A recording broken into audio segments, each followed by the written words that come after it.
Hi, podcast listeners. We are so happy to share this episode of Predicting Chaos's first D&D campaign, Reincarnation, in an audio-only format. Our cast members for this show are Tyler Lee, our Dungeon Master, Bella, aka Not Bella, playing Belle, Kate, aka Catertot, playing Leah, Sage, aka Sweet X Sage, playing Mavis, and Sebastian, aka Why Not Sebastian, playing Hex. Our recording is done by Sailor Sunday. Music is provided by Epidemic Sound and Alexander Nakarada. The show is also available on YouTube and Twitch with a video component if you're into that. And with that, we welcome you to the world of Reincarnation. Hope you enjoy.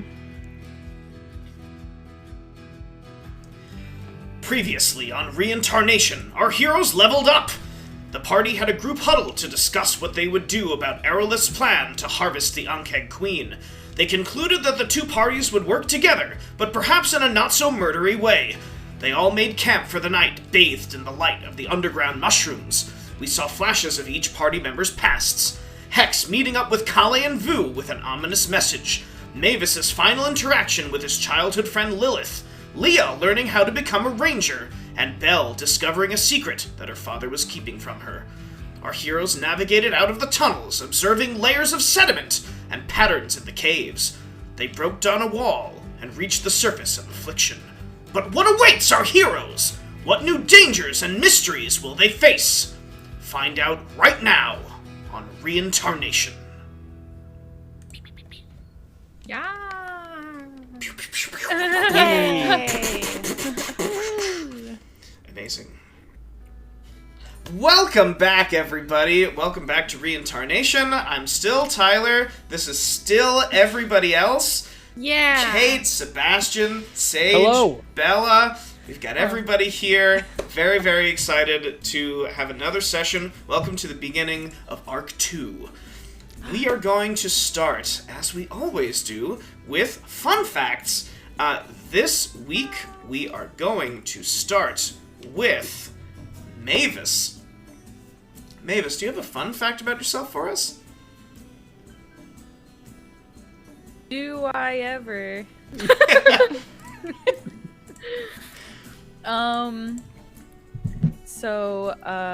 Mavis likes to experiment with different looks in things, and this all kind of started from finding like weird bugs or weird different dyes when they were younger, and just kind of I don't know, started just putting stuff together to see if it would be a cool thing to put on.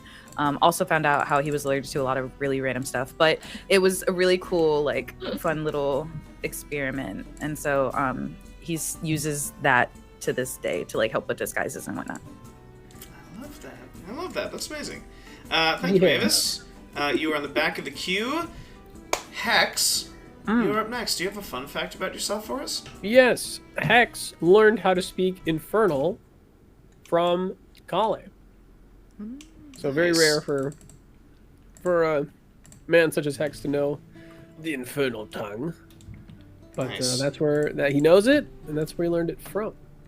Nice. I love that. Yeah. Very nice. Can I quickly ask how you spell Kale? Because I keep writing in my notes. It's kale. Okay, great. Because I keep writing kale, and then I look in my notes, and I'm like, what the heck is kale? And Yeah, then but I with an remember. accent aigu on the E. Okay, perfect. That makes so much Very sense. French Thank you. today. Yeah. Je suis très French. Je suis kale. Huh? Call me X. I love it. It's a French joke because the H is silent. Great. Yeah. Me not knowing anything, I'm just all I hear is oui, in my head. My years That's of cool. French are coming into play here. I understand. Incredible. Thank you, Hex. Duolingo has You're not welcome. prepared me for this, but I'm ready. Belle, you are next. Do you have a fun fact about yourself for us? I do, and it's actually a follow-up. I've been telling a story with my fun facts over the last few episodes. If you haven't noticed, that's okay, but there I've noticed. is it. Oh my god. Okay, so last episode I confessed that I made counterfeit Krunloe coins, but I didn't want you to think that I am a I don't know, a rascal or whatever. Fraud. A fraud, a fraudster, a trickster. So I thought it was important to tell you the rest of the story, which is that after figuring out that I could make counterfeit Krunloe coins, I suddenly very quickly felt super bad about the dishonesty in that. And so I didn't want to stop making them because I was really good at making the Krunloe coins, but like way prettier. So I took all of the real Krunloe coins out of circulation and replaced them with my new and improved, prettier Krunloe coins, but only the exact same amount. So hidden in my room somewhere is a stash of the original Krunloe coins that have been completely, I hope no one finds them because it's a little embarrassing, but it is 1-to-1. The amount in circulation is exactly the same as what the original amount was. They're just prettier. Nice. That's great. Thank you, Belle. Thank you. That was really nice. Last but not least, Leah, do you have a fun fact about yourself for us? Hi, I guess I do.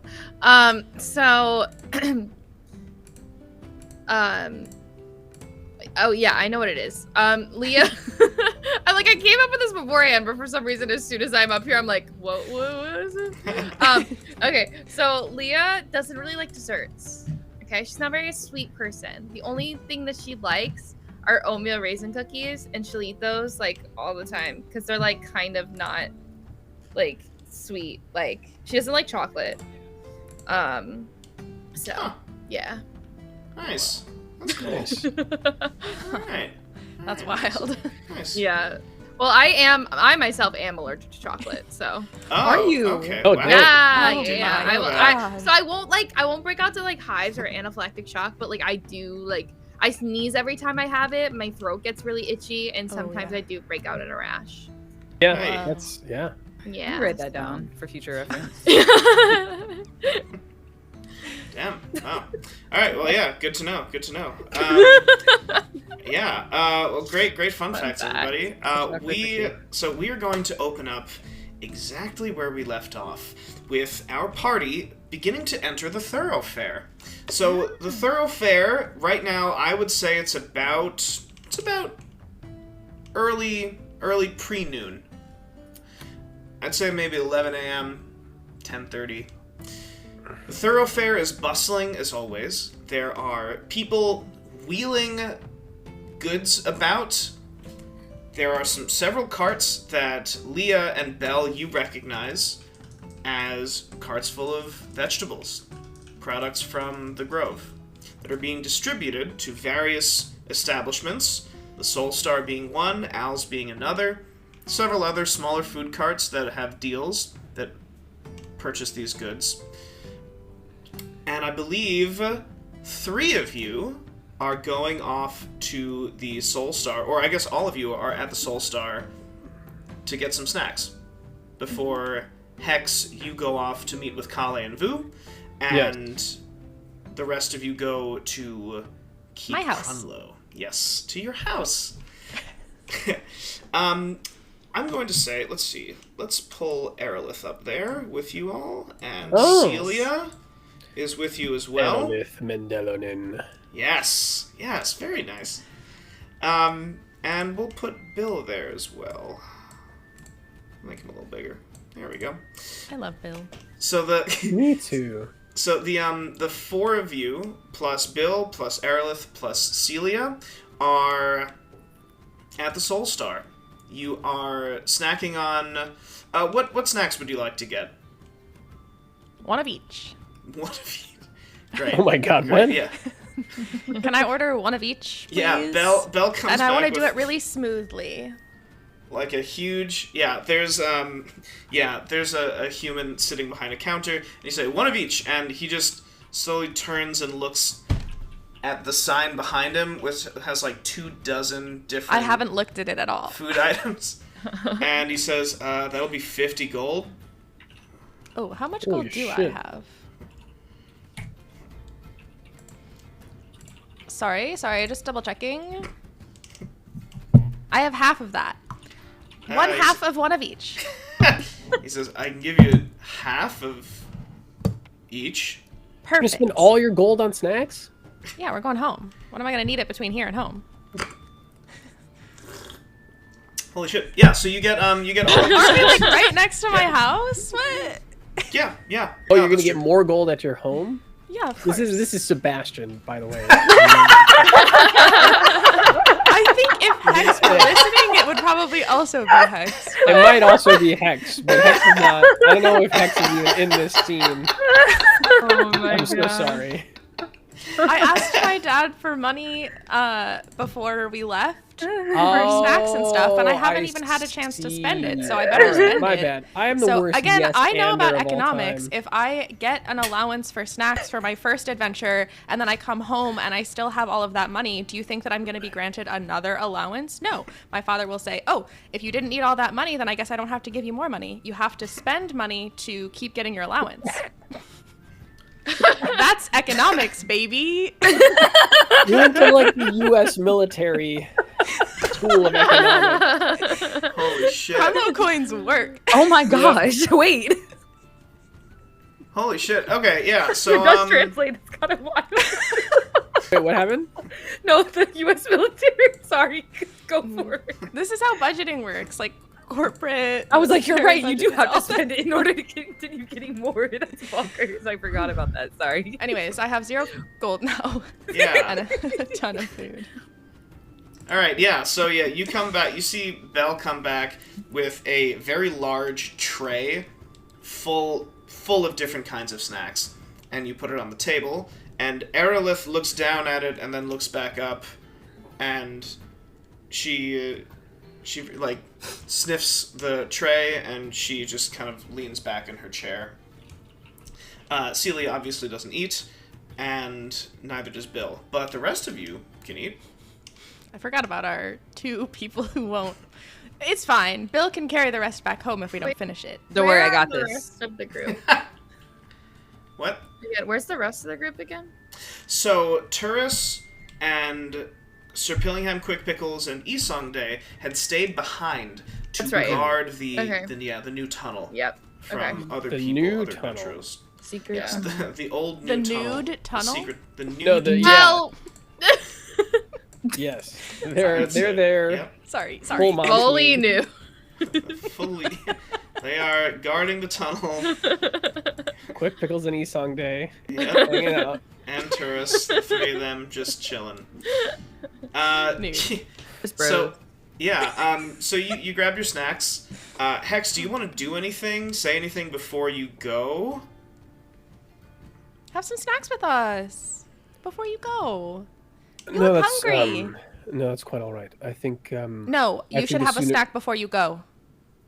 No, the sooner I go, I think the sooner I'll meet you back at the keep. Okay, well then just really quickly, and I want to run up to the counter and ask if they have a little bag, just like a little paper bag or something like that. A little sack. Yeah, we got animal skin. You just wrap it up. Sure, perfect. All That right. sounds super resourceful. I'm going to Take take this that and flap. quickly bundle a couple snacks in and give it to Hex. I am forcefully. Amazing. Hex receives them. Thank you very much, Belle. Okay, be safe, please.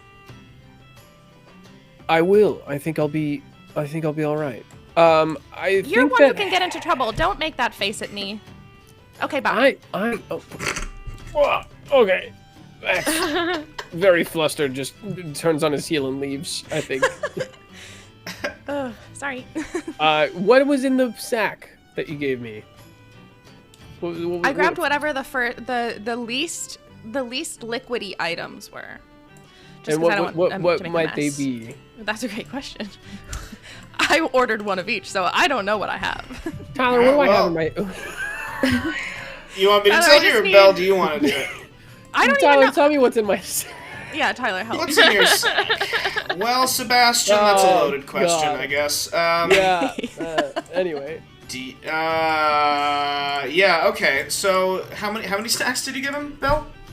Two, I Like think, 3 of Three? the items, but I strategically grabbed the most solid, least liquid items Okay. for the Okay. sake of traveling. Yeah. So there is some Ankeg jerky.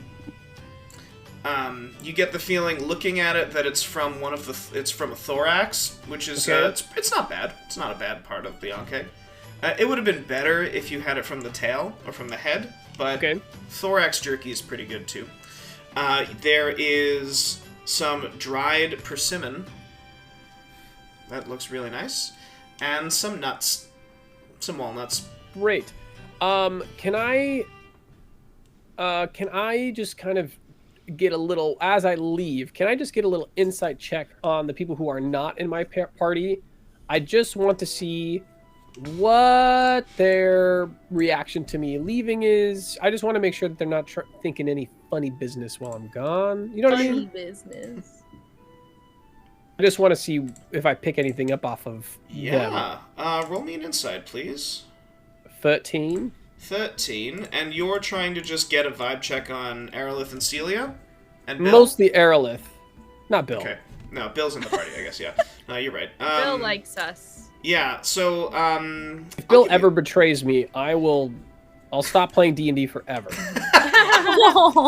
Okay, well, I I gotta usually hear want to first say that to Tyler, just making sure you're comfortable saying that. Because I've existed I'm in letting him know the campaigns where I've consequences formed of his bonds with potential people, future actions. and I've felt those consequences before. So. Yeah, no, we've had Anyways. betrayals in past campaigns, but that's fine. So, so Aerolith, Bill would she's looking at you as you leave, and you notice that she's like kind of cocked her head to the side, and she's kind of looking around. She's trying to look at your cloak as you get up to go, but you are facing in such a way that your cloak is facing away from her, and you notice that she's just constantly moving in her chair, trying to get a view of that cloak. Okay. The re-dirtied cloak. Okay. The re-dirtied cloak, yeah. I think I'm gonna just stay very, tight-lipped, and I'll leave. I think I'm just gonna head out. Okay. Hex backs away from the table and walks out of the room. Does he back out of the? But is he walking backwards the whole way out? If you Yeah, don't want I moonwalk Aerolith to see your if you don't want Aerolith to see your cloak, then you have to back out the whole way. I don't mind her seeing my cloak since it's okay. dirty, right? Oh yeah, Yeah, no, that's true. Yeah. So I guess I'll take a few steps back. I notice that she's trying to see the cloak, and I'll just turn on my heel and swish it around. Okay. Let her Wait, see you it. took your cloak back? I thought Oh, you no, I gave it didn't. back to me after we Oh, redirtied. we redirtied Oh, it, and I gave shit. it back to you. Yeah, you're right. I don't That's have my bad. cloak. Do you want to take your cloak back before you go? You can take it during this exchange. Well, we needed the cloak to hide you. We don't Yes, need to but hide now we you don't anymore. Yeah. Okay, so you can totally. then, It totally makes sense for you So to have then it back. can we just retcon some things very momentarily? Sure. So when you give me the sack, of I'll also give you the goodies, cloak. Yeah, I'll say thank you, but it's not really what I want. I think I might need my cloak. You're taking the snacks, and here's your cloak. Thank you. And I'll whip it around my shoulders. I'll look inside the bag. I'll see some jerky, and I'll without trying to not let Belle see, I'll sneak the on-keg jerky in. Take a bite as I back out. I'd like to know if I see that. Roll me a perception check. Thank you. And Hex, I'll say, as you're backing up, Bill stands, but then he looks at Belle, and then he looks at Hex, and then he looks at Belle, and then he looks at Hex, and he looks at I see this? Belle. Yeah. I go, Bill, you with me, and then I'll turn and leave. On that, I'll turn my cloak. Nice. You hear Turn on my affirmative, and Bill he follows after Hex. I'm pretty sure I do not see you eat that food, so I'm gonna be worried about you. Yeah, you definitely don't. So we then we'll get to Hex. We'll get to you in a little bit. We kind of pan back to the table with the remaining three of you, with Aerolith and Celia. Leah, would you roll me a perception, please, or a nature? I'd accept either. Okay, well, my nature checks don't go really well, even though I'm +3 on them. So we're gonna try perception. Alright, 13. That ain't yeah. bad. So you notice that Celia has been looking a little dry lately. Like a plant that hasn't been watered in a bit. Uh-huh. And I'll say you flicker your green sight just very briefly, and you notice that the pink light is not as vibrant. Oh, okay. Nor is the green light around her. It's just not as vibrant as it was. Okay. And Aerolith, she closes the book that she was reading, puts it in her backpack, and she says, I think it's time we'd leave. Yes? We've had our snacks, and now we may... We just sat proceed. down. We have not had our snacks, and also we have some preparing to do.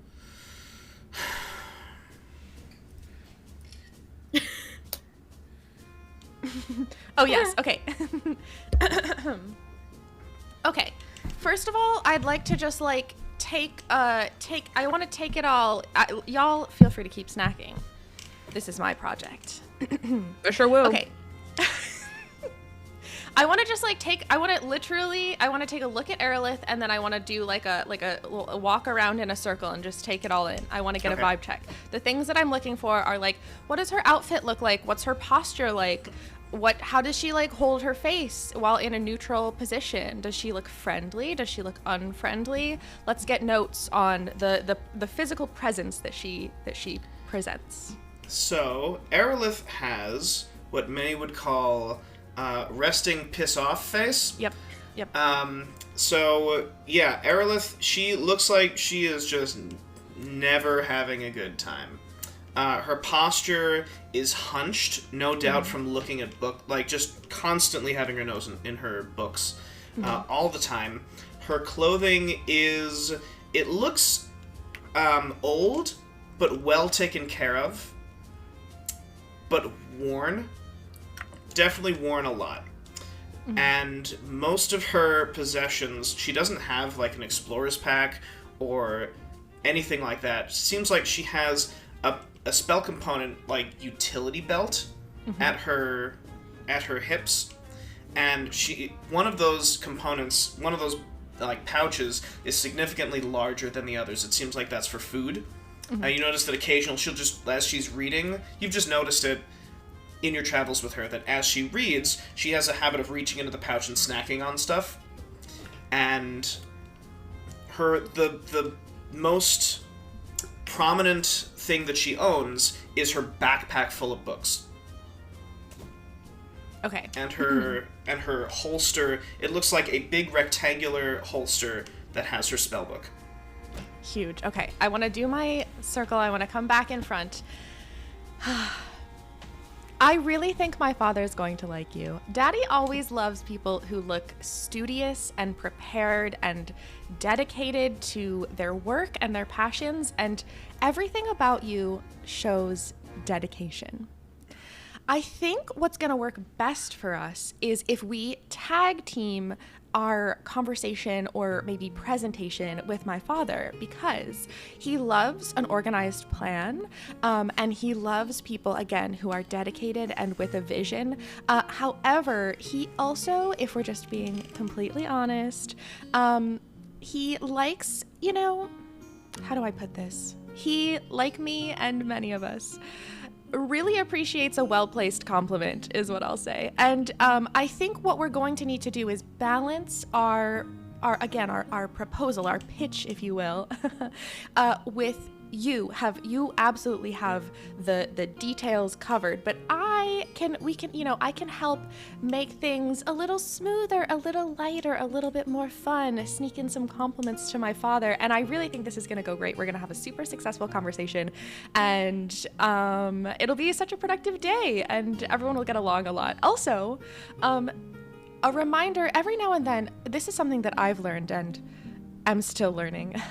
Sometimes it's good to take pauses when we are having conversations or presenting ideas to people, and really in those moments, soften our faces, take a deep breath, and be open to other people's comments and ideas.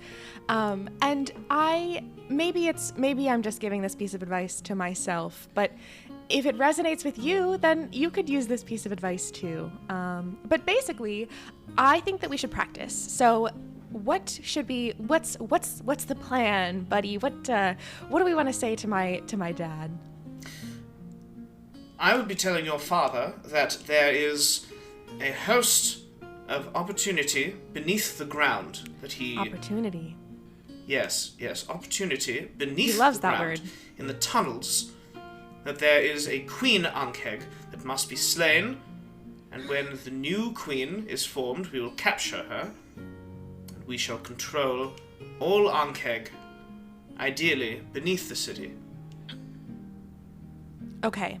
I think this is going to go great. You have such a solid plan already, and my dad is really going to appreciate that. His complaint to me is often that I'll come up with ideas to him without a plan, and he always says, come back with a plan. So we won't have to worry about that feedback because we've got a plan. One thing that I do want to consider is who is we in this scenario where you talk about controlling all of the Ankheg? Who's we? Well, I am the most knowledgeable in the city about these Ankheg. And I suppose the resources that we will require will involve some of your father's legendary automatons. Perfect. You should definitely say that when you talk to him. Yes. The legendary part. Okay, yes. Keep going. Of course. We will also need the aid of every dungeon delver in the city, and perhaps the constabulary as well. We will need every possible... If we are to claim the queen, one Ankheg is dangerous enough, but the entire population of them, they will defend their queen. We will need every able body to subdue these Ankheg. Perfect. Okay. This all makes sense, and I think, again, especially with that sneaky little compliment in there, my dad is going to love this idea. He loves helping people and organized effort. Another just question that I was thinking about. What's the plan for controlling the Ankheg, the new queen again? I know we talked about it a little bit, but I'm a little hazy on the details. She'll be raised in captivity and subject to several dominate monster spells that we will eventually coerce this queen's mind into accepting via imprinting and via arcane enchantment magic, of which I have some significant knowledge.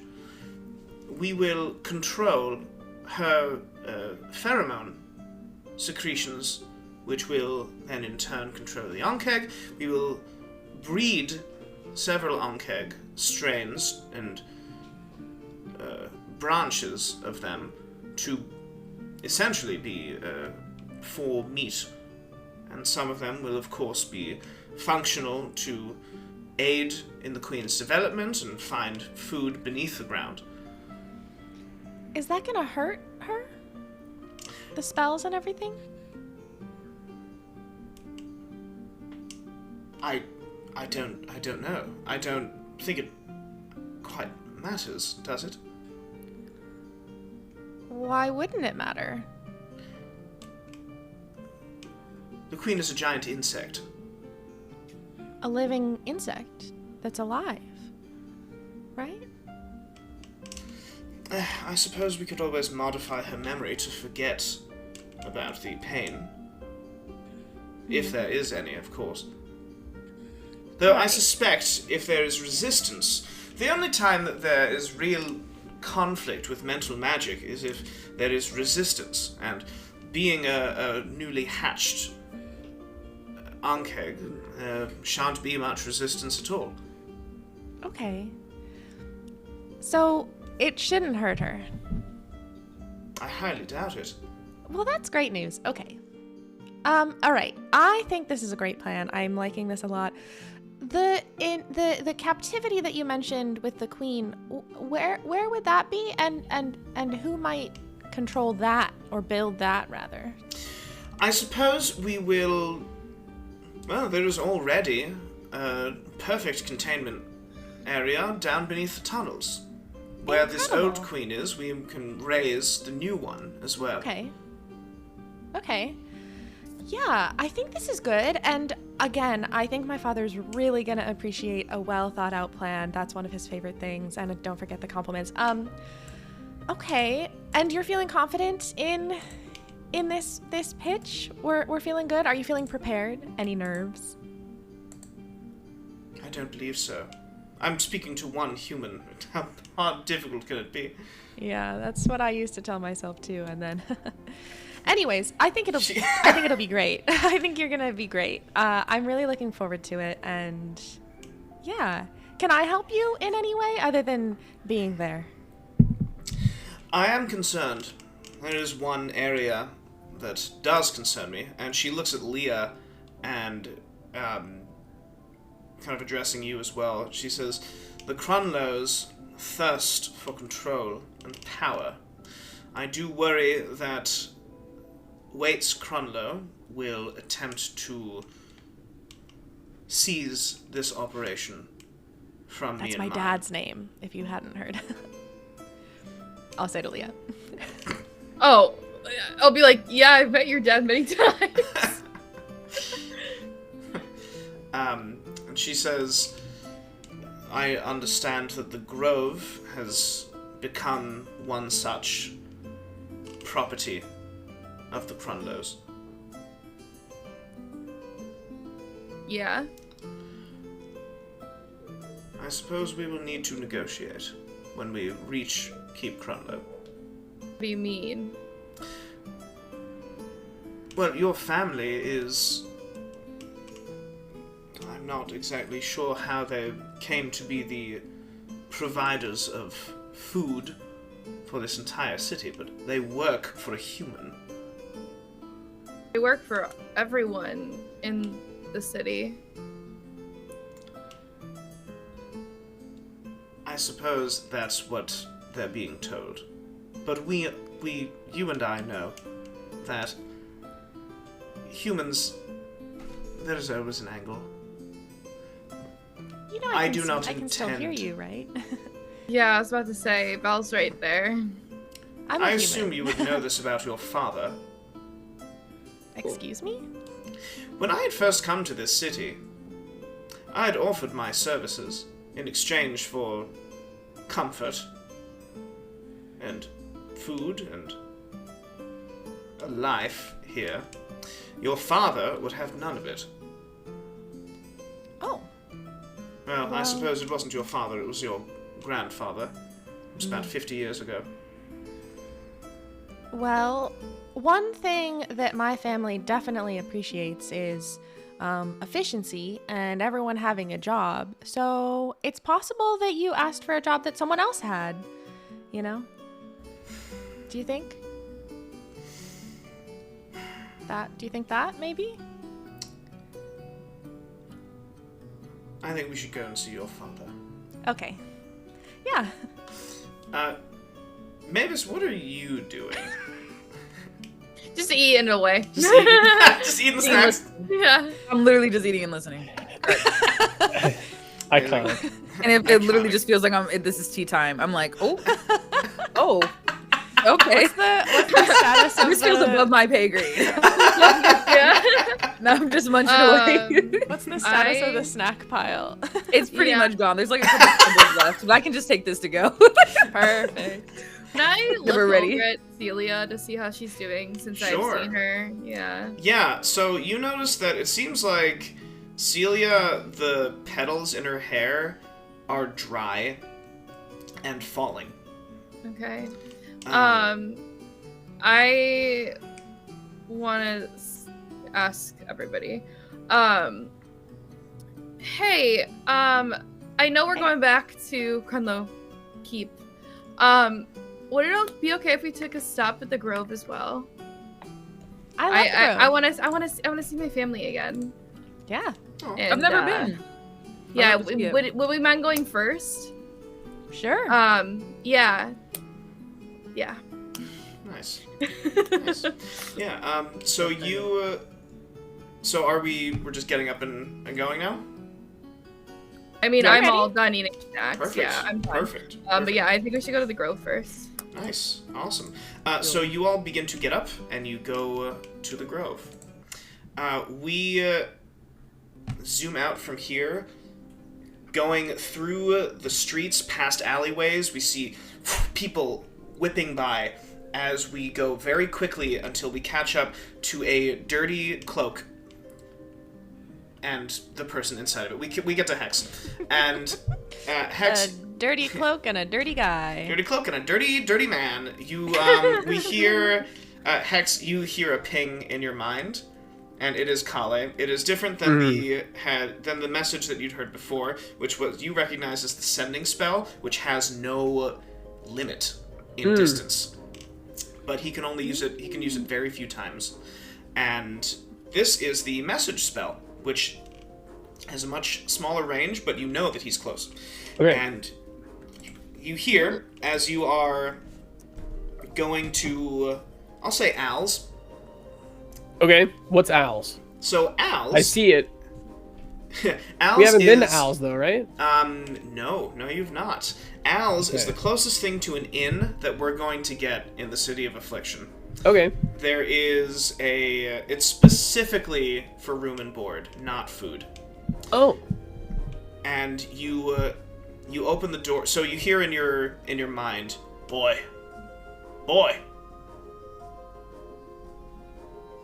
I'm not responding to boy.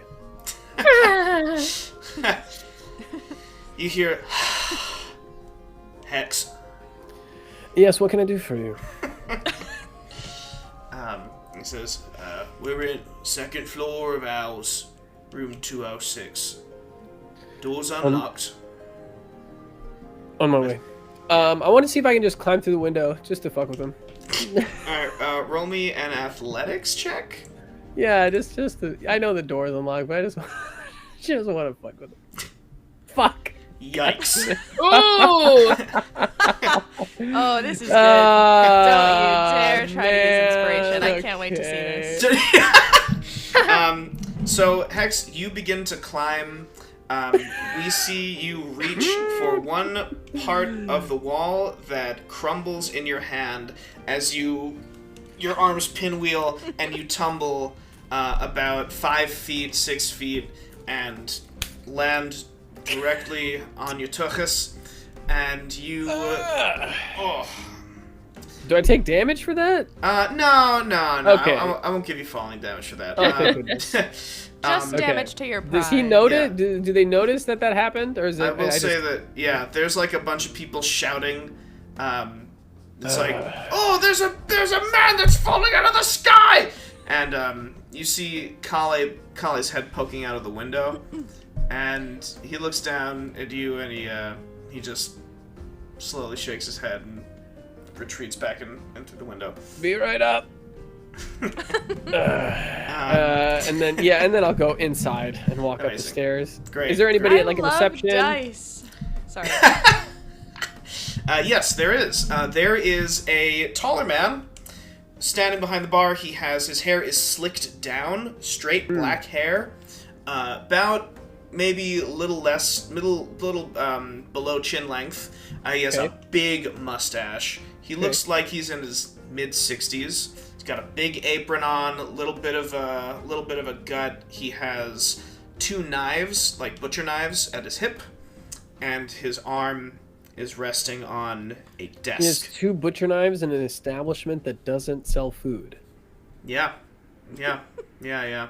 And? Okay, so I clock that. Yeah, and he says, "Hey." Hello. I'm just here to see a friend in on the second floor. Do you sell any food here? Food? No, I can't say that we sell food in this here establishment. This is just so the butcher an inn. knives are for what exactly? He says, well, they're for butchering. Butchering what exactly? Mostly people that try and stay here for free. I give them adequate recompense for their choices. Understood.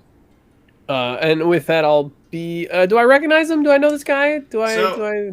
No, don't recognize him. Roll me an investigate, please, Hex. Investigate. Sorry. Not an instigate. Instigate. 19 investigation. Get the light down and everything. Yeah. Where were you? Yeah. So so this guy is definitely Al of Al's. Okay. He seems like he's the owner. A lot of people, when you notice that somebody walks by and they give him a very respectful nod. Okay. I'll say with a 19, you notice this guy, so while he does have a bit of a gut, his arms are tree trunks. And Okay. he has layers of corded muscle. Those butcher knives have seen a lot of work. Okay. You know that sometimes adventurers, delvers will retire and become owners with their money. They're owners of an establishment. Okay. This seems like this guy meant business back in the day. Okay. So I'll start to go up the stairs and then I'll stop and I'll turn back and I say, so, Al, was it? Yeah. Al, you ever think about going back down below? He says, sometimes I think about it, and he rolls up. So he's got about like a t-shirt, and he rolls up his sleeves, and you see there are deep scars, and he kind of as he stretches his neck, scars and wounds that probably could have killed somebody. He says, I think about how much I don't want to wind up waking up in Corpse Town someday. Any earlier than the absent god's desire. Sometimes I think about it, but then I think I've got a pretty good place here, wouldn't you say? I've Why, no are complaints you- so far. Are you some kind of delver? No, but I've recently made acquaintance with some delvers, and well, they might need some help. Just let me know if you ever want to go back down below again. All right, I'll let you know, guy who I just met and don't know his name. Well, we'll keep it that way. And I think I want to do a purposeful face flash, or maybe I'll just roll for it. Yeah, let's roll I'll for it. I'll try to. It's 45 right now. Yeah, I want to say you're 45 right now. Yeah. That is where I'm at. So I'll roll. So it does All right. flash. Yep. So I go back down to what? Back back down up. to 15? 15? 15. Like there we go. next time you have to get under 15. Yes. Up, yeah. up, yeah, for it to flash. Yeah, Okay, so so you have then to my get- face, I'll say we'll keep I it that see. way, and then my face will flash. Nice. Yeah, Yeah. and his eyebrows shoot up his forehead, and And I'll head up the stairs to Kale. yeah, you hear just what the fuck as you walk up the stairs. You open the door, and Kale and Vu are sitting there. They're eating some kind of bread. Okay, I'll throw the bag of snacks on there and just let him. Well, since you're already eating, use some more. I'll let the jerky and the other stuff kind of, roll out of the bag onto the wherever they're eating. The bed? Are they eating on the bed? Yeah. Oh yeah, they're eating on the bed. All for right, sure. onto the bed then. Yeah, you toss it. Crumbs. They start reaching and eating it. And Kale, he says, "Where in the fuck have you been, boy?" Well, you're the one that told me to go with them. Let's not forget that. I didn't want to go. You told me to go, if I remember correctly. Now, where I was, there's been a lot that's happened. We went to Krunloe Keep, and I just want to fill them in on everything so the things that I want to fill them in are the going to Krunloe Keep, the library, that specific, because and I guess I'll kind of give the context around my message that I sent Kale, So I remember I sent Kale a message about looking up, what was it? The last stand of Waites Krunloe. Yeah, the last stand of Waites Krunloe. I remember sending him a thing to look that up, a message. Yeah, absolutely. I'll give him kind of the context around that, and then before I ask him about it, before I get to that, I'll tell him about going down into Corpse Town, and then our unexpected venture into the depths of where the Ankeg live, meeting the Delvers, and now this whole new Delver plan. And just kind of, after I've told him everything, I'll just be like, so, you find anything on the book, Last Stand of Waites Krunloe, or anything like that? So I want to say Kale and Vu. So actually, I'm going to pull up their human disguises here. So this is Vu's disguise and Kale's disguise. And I'll move these three out of here. So Kale and Vu, this is what they look like when they are in their illusion form. Just a couple of humans. Vu, she says, yeah, actually, we did find some interesting bits of information about the last stand of Waites Krunloe. Turns out, Waites Krunloe was one of the first, he was one of the last sorcerers. Ever since his line, ever since whatever happened to the city, his magic, his descendants, they weren't given access to their magic. It was once every few generations. Interesting. Real strange. Well, I think I found the next generation of it. Oh yeah? Well, yeah, you know the peppy one. Ah, yeah. Yeah. That fucking I remember. Yeah, don't be too mean now. But yes, yeah, that one. So, okay. Waites Krunloe was a sorcerer. Interesting. Kale, he says, yeah, well, something else we found out is that there are, for fucking sure, very important artifacts and pieces of old magic in their vaults. That's what we concluded. Well, yes, I mean they have an enormous library. Yeah, I'm sure. And it gave me a vision. I mean, I told you about it, but that's yeah. I still can't make heads or tails of what it was. Anyway, they're gonna try this absolutely insane Ankeg raid. I'm not exactly sure what they're even calling it, but I'm not sure I can let those kids do it alone. Well, thing is, if they are doing this fucking raid, Krunloe Keep, that'll be practically undefended, eh? Good opportunity for us to go in, see That's what they've true. got. Maybe figure out what's going on with your faces, yeah? That's always been your thing. My faces flash, and they've been flashing for God knows how long. Yeah. I've never been interested in finding out the root of it, but if you think it's a possibility that it could be a Waites Krunloe, or Castle Krunloe, Fort Krunloe, whatever the fuck they call it. Look, I'll just go into the depths and make sure they don't get fucking killed. You raid the keep and see what you can find in their vaults. That sounds like a good plan to me. So, Kale, he says, it's dangerous. Dangerous. I reiterate I'll just do it in character.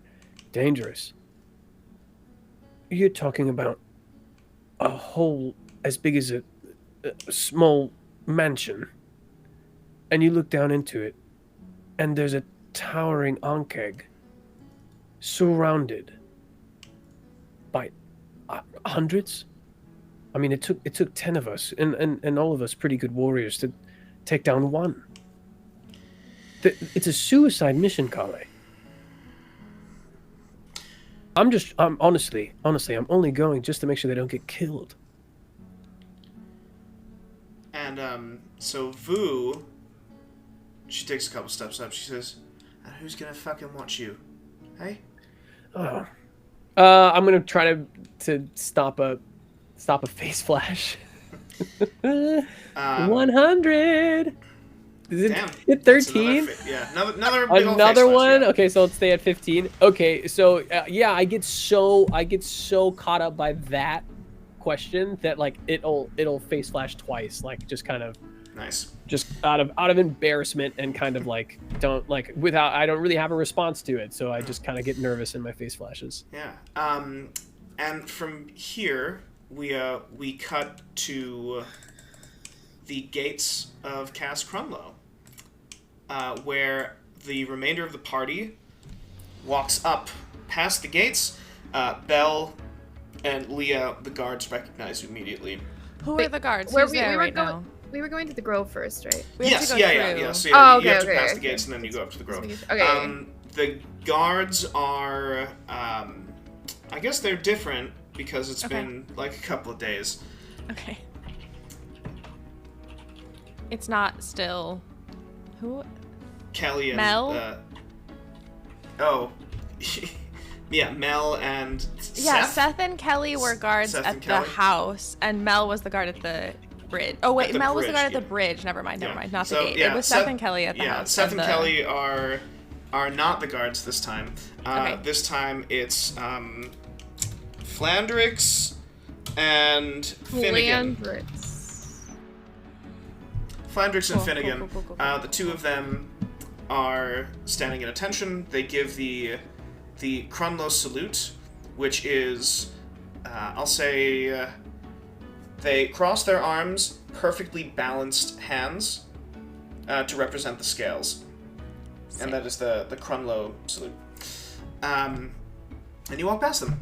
No, we don't. I'll do Oh, that you don't? back, Okay. And I'll say, "Hi, how are you guys doing? Everything good?" So it says, yes, Finnegan, he says, yes, Lady Krunloe, nothing really to see around here. Well, there's always something to see, but I guess nothing of note. Flandrix is is like, good. I see you, Lady Krunloe. I see you, Flandrix. It's so good to see you. How's, the family? Ah, they're good. Baby's That's so just good. born, and well, we're guarding the gates. Open blue I love sky. when you do that. It's so Pretty good. nice. Okay. Don't forget to have yummy snacks and stay hydrated and everything. All right. Who are these people with you? Oh, these are my friends. Oh, We're okay. gonna go see Daddy and then also, some other stuff. Just hanging out, friend stuff, Okay. All right. Well, have a good time. We'll Yeah, see you. you too. Goodbye. Bye. Have fun. Yeah, and okay, great. Okay, now we And- can walk by. Great, yeah, and you walk by. You walk by the Tower of the Forgotten Gods, and you eventually make it to the Grove. Mavis, this is your first time seeing greenery like this, ever. The first thing that you notice as you walk past, as you get close to the walls of the grove, is the smell. You smell flowers. It smells sweet, and it smells like life. It doesn't smell like dirt. It doesn't smell like sewage. It doesn't smell like sweat and desperation. It smells like peace and tranquility, and that is the first thing that you notice, and then you turn the corner, walking in to this greenery. Lines of perfectly placed trees that all seem to be growing in a perfect symmetrical order next to orchards of viney plants with fruit and vegetables that seem to be growing even as you can see them. there are humans with the Krunloe badge that are harvesting these fruits and vegetables and putting them into baskets. And all the way down in the center of the grove, there is a garden. Leah, you know your way around this place. Mm-hmm. And you know that at the center is where your family lives, your parents. Yes. Would you like to go there? Yeah, I want to go see my parents. Amazing. Mhm. While we're walking there, Yeah. is it okay if I sneak up and just give like a little nudge and say to Leah and say, "Hey, buddy, do you want some time, just you and your family? Should I find a cozy little spot with our friends, or should we stick together?" If I say what I'm about to say, will they hear us? Like behind us? Will you can Airless just- hear us? You can take them. You can take Belle aside if you'd like. Okay. That's totally fine.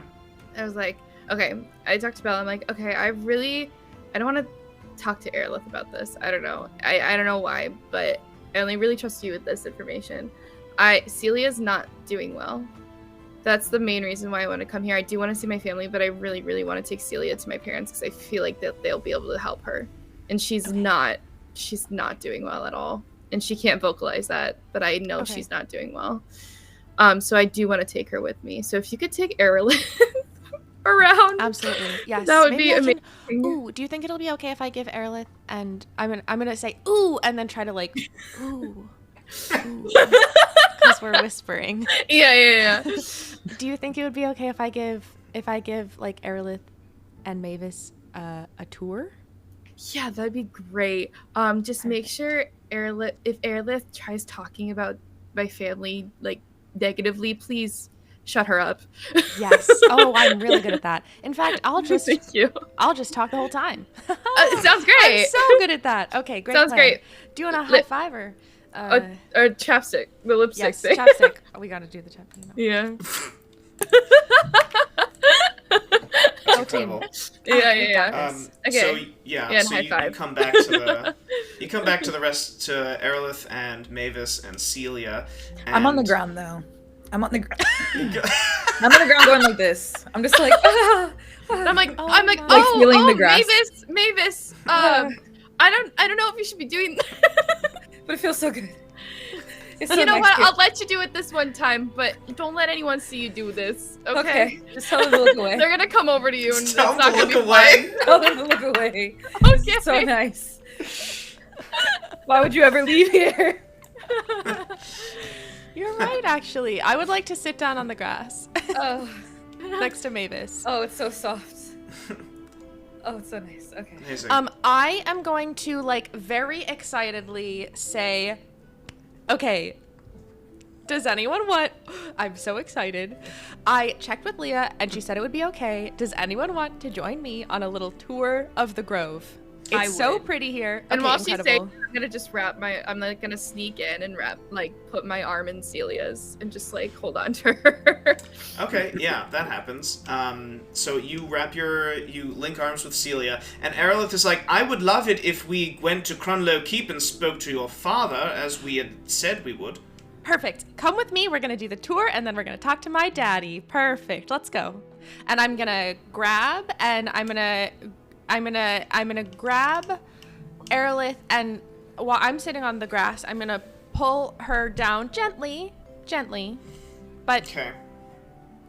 with purpose, and Yeah. then say, okay, this tour starts right here. We are currently sitting on the And grass. as Belle is doing that, I take Yeah. Celia with me. I said, yeah. "Come on, let's go. I So- have somewhere to take you." Yeah, so Leah, you take Celia to the center of the grove, where your parents are currently sitting in meditation.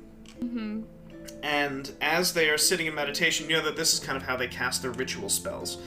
So they don't fully expend all of their magic. They breathe in and they exhale as one. And you notice that as they do that, the plant life around them seems to flourish. And their magic infuses into the ground, which causes the crops to grow. And you notice that as Celia gets closer, some of the petals begin to fill out. And Celia looks at you, her face a mask. But she then looks back at your parents. Mm-hmm. And as you approach, your father's eyes snap open. And he says, "Oh, Leah! It has been days. We had begun to worry." Hi, Dad, Mom and Dad. How are you? Hello, yes. Where have you been? Well, remember you told me to go look at that plant, to make sure that nothing was going on with all that stuff. Well, we found a lot more than what we thought we would, so it took a little bit longer than we thought we would. However, we're here now. And also I'd like to introduce you to my new friend Celia. As you can see, she's pretty cool. She needs she's in need of help right now, Dad. And her life is her, I don't know how to say this, her lifeline? I don't know. She's not doing too well, and I thought that you both might be able to help her a little bit more than I could. So your father, he stands up as Celia comes into view, kind of steps out from behind you. Your father and mother look at each other, and they both stand up immediately and they walk over to Celia. They each take one of her hands, and they begin whispering to her. And as they do, you notice it sounds like they're speaking in Sylvan. Mm-hmm. It sounds like leaves crunching underfoot. It sounds like the whoosh, like the rustling of leaves in the wind, trees, branches moving. It sounds like berries being plucked off the vine. And Celia begins to speak back to them. And the three of them are conversing in Sylvan to each other. And your parents look at each other and slowly nod. And they look back at Celia, say a few more words. Celia says something back. And then they help her sit down in the garden. Where you see her dress, which seems to be made of flower petals, begins to take root in the ground. Your father then stands up as your mother is holding Celia's hands and seems to be casting spells with Celia. Your father says, "Leo, how did you find a dryad in your travels? We had told you to investigate fruit and you came back. I thought dryads were extinct here." You see, like I said, we found a lot more than we thought we would, Dad. It would take hours and hours of me explaining this to you right now. However, I don't really have that time. What I can tell you is that she's very important. And we just need her to get better. That's my number one priority right now. So he says, "She had told us that her connection to the ley lines is quite weak, and that the ley lines are indeed being corrupted." Yeah. We found a place where it was completely black. Where? Completely. Where did you find this place? Where was it? Where on the map was it? On the We'll be ground. right back, folks. Yeah, it was underground, I think. So it was in in Corpsetown. Okay, it was in Corpsetown. It was in in the Corpsetown. Onkeg cave in Corpsetown. Okay, So- I knew it was in a cave, but I just didn't remember where under we were. So Okay. yeah, I'll say that your green sight doesn't exactly pinpoint like areas in space, Okay. but kind of in vibe. Okay. And the vibe that you got from your green sight, especially because your green sight isn't as trained, Yeah. you got the vibe that it was somewhere in Corpsetown. That Okay. the corruption, maybe somewhere between Corpsetown and where you were. It's Okay. somewhere like around that general area. Yeah. Okay. It was it was somewhere under Corpsetown. I know we're not supposed to go there. I know it's forbidden. I know all these things. However, that's where that fruit led me, was to there. And we went to go investigate it, and it just was completely black. It was around, y'all know on kegs, right? Of course. So we found a lot under there, and I don't know if that has something to do with that or not. I just know it was presented to me, and that's kind of where we're at right now. We Leah. just came back from there. Leah, did you venture beneath into the tunnels? We did. So your I know. Your father, he like buries his Dad, face in his hands. And says, I'm sorry. I know I shouldn't have gone, but I was with people I could trust. I was with Belle. We had a lot of people with us. We had like 8 people. I have lived for 694 years, and never in my long life has something wounded me so. I'm so sorry.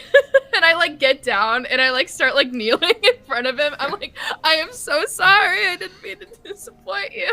He says, I had to know that my child, the only elf child in over 100 years.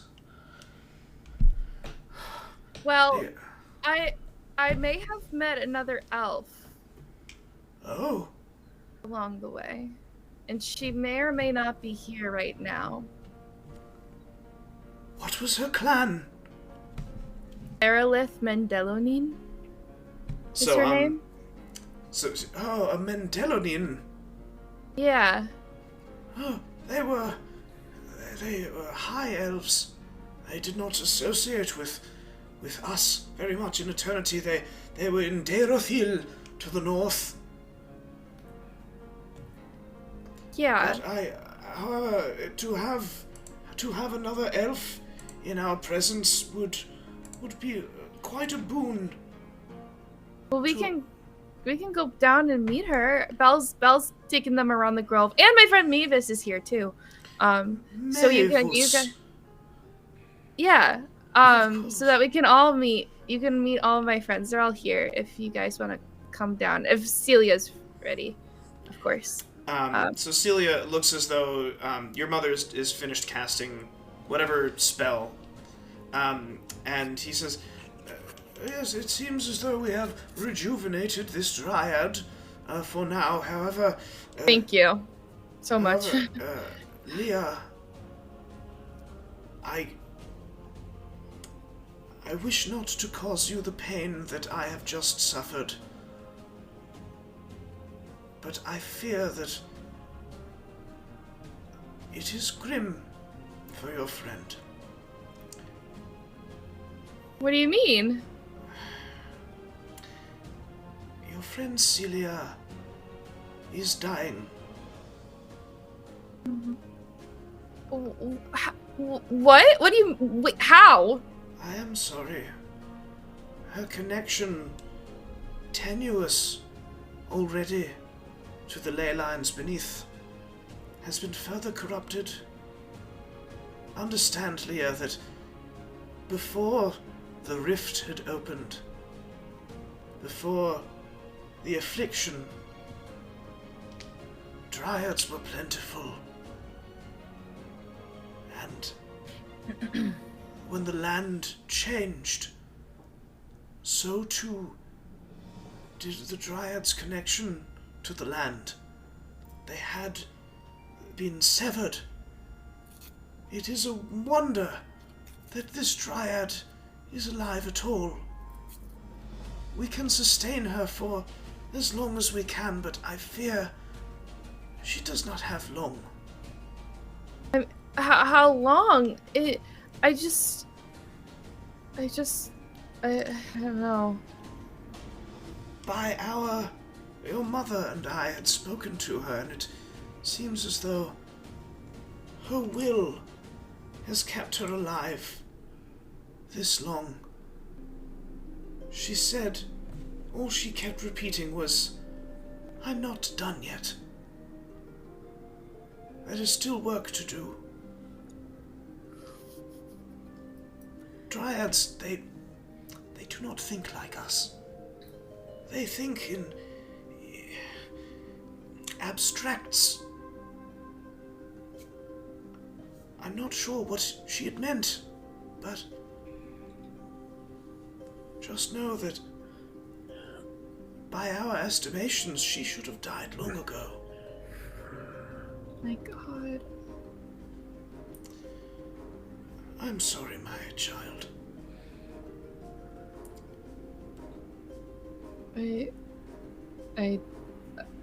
like Leah's like so like she has like no words. Like she can't even come up with anything. So she's just like, okay. What do you think is the best course of action then? Do we keep her here or do we? I mean, if it's her will that's going on, then she might want to still come with us, and that might be the best thing for her. Ordinarily, one would think this dryad would be in the grove, but this dryad, she desires to experience as much as she can. Okay. She will go with you. Okay. And can we just keep this between all of us for now? I don't know how the others will react, and honestly, I don't think right now is the best time to tell them. Of course, my child. Thank you, Dad. He cups your face in his hands, and you get the old familiar scent of freshly packed dirt and of like berries. Mm-hmm. And he says, I am eternally proud of you, my child. Mm-hmm. You have brought a great gift to this creature. Thank you. And like just a single tear goes down her face.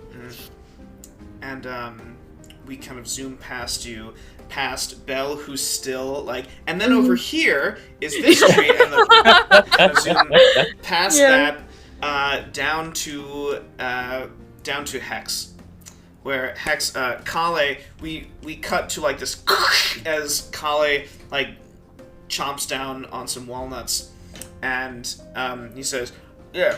So then we're thinking that maybe Vu should probably go down with you then, and I'll probably go up and rob him fucking blind. Yeah. Okay, so hold on, wait. So are we? Is this picking up exactly where we left off in the Exactly conversation? where we left off. Yeah. Exactly where we left off. Okay. Yeah. Because, well, I'm telling you right now, we're not letting you go down there alone. All right, you're bloody off your fucking brain if you think that's what we're gonna do. And Vu, she's got more skill with the silver sword, so she'll probably go down there with you in disguise, of course. And when everyone, when they're gone from the keep, I'll sneak in like I do, and I'll go into the vault, see what's what, scout out the area, take the artifacts, and then we'll meet up here. Slip slop. Slip slop. Yeah. Just like old times. It's call it. It's chip chop. Oh fuck. Yeah. It's not just as long as I'm the only person who ever hears you say slip slop again, you'll be okay. He said, I think it sounds better to me, but alright. I think you should know, Vu. It's not just the Ankeg down there. I mean, it's the undead. It's the Church of the Living. It's hell down there. I'm not sure I feel very comfortable putting you at risk. So Vu, she puts a hand on your shoulder and she says, if you're at risk, we're at risk. All right. Well,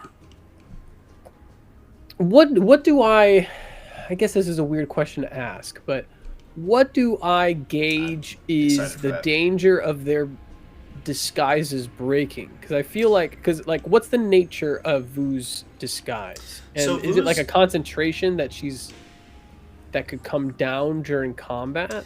It's a magic item. It's a magic item. So yeah. there's no real danger of her like accidentally becoming. Okay. All right. Yeah. Going down to her gift form? No. All right. Fine. I don't like it. I don't like it, but fine. I'll do this. All right. Well, in order to get into the castle, I know you can sneak, but maybe there might be someone who can help you get in a bit easier. Have you met Bill? I'll call Bill in from the hallway. I'll call Bill in from the hallway. Yeah. Bill comes in. He raises a hand as you have taught him and just waves a couple times and puts his hand back down. So, Kale, if any harm comes to Bill, just know I like him immeasurably more than I like you. Immeasurably. But I think if you use him as, you're trying to return something, I think you'll have a better chance past the gates. So, what do you think about that? So he does it talk? Does it understand commands? He understands plenty. I guess I can show him what all Bill can do, so I'll show him bed mode and Boat and mode, toddler mode. boat mode. Yeah, I mean he's very smart. He's very smart, and he's maybe I shouldn't give him to be honest. I'm having second thoughts. If you want to take him, you should say so now. Otherwise, I'm gonna take backsies. If he's gonna help me get into the keep, then I think I should probably have him. He will, and I think it'll be good for you to have something by your side, so you're not all alone. Yeah, all right. He's not very stealthy, so figure it out. Yeah. You see, Bill says stealth mode, data not found. And yeah, so Kale says, all right, fine. So, do you know when this is gonna go down, so we can at least prepare? I don't know if it's gonna go down. I don't know when, and I don't even know if. To be honest, I think the plan right now is just to meet at Krunloe Keep. I mean, we go to Krunloe Keep. I think we make a pitch. Is the idea to try to get as much help as we can. I'm not sure if this is even going to happen. I mean, there's a lot of stuff going on here. There's undead. There's the church. There's this Ankeg. There's a lot. And you still want to find these magic items that explain why my face turns all strange. Well, you said that something happened that never ain't happened before. Yeah. So that's worrying me. Yeah. Who knows what else these fucking things are thinking of doing. I just don't know why a book in a library at Krunloe Keep would make me see all those things. Yeah. Well, I'm thinking maybe it's not the book. Alright, maybe it's this place. Maybe something's going on here. Yeah. Something with weird fucking magic. This is the strangest place we've been, and we've been through.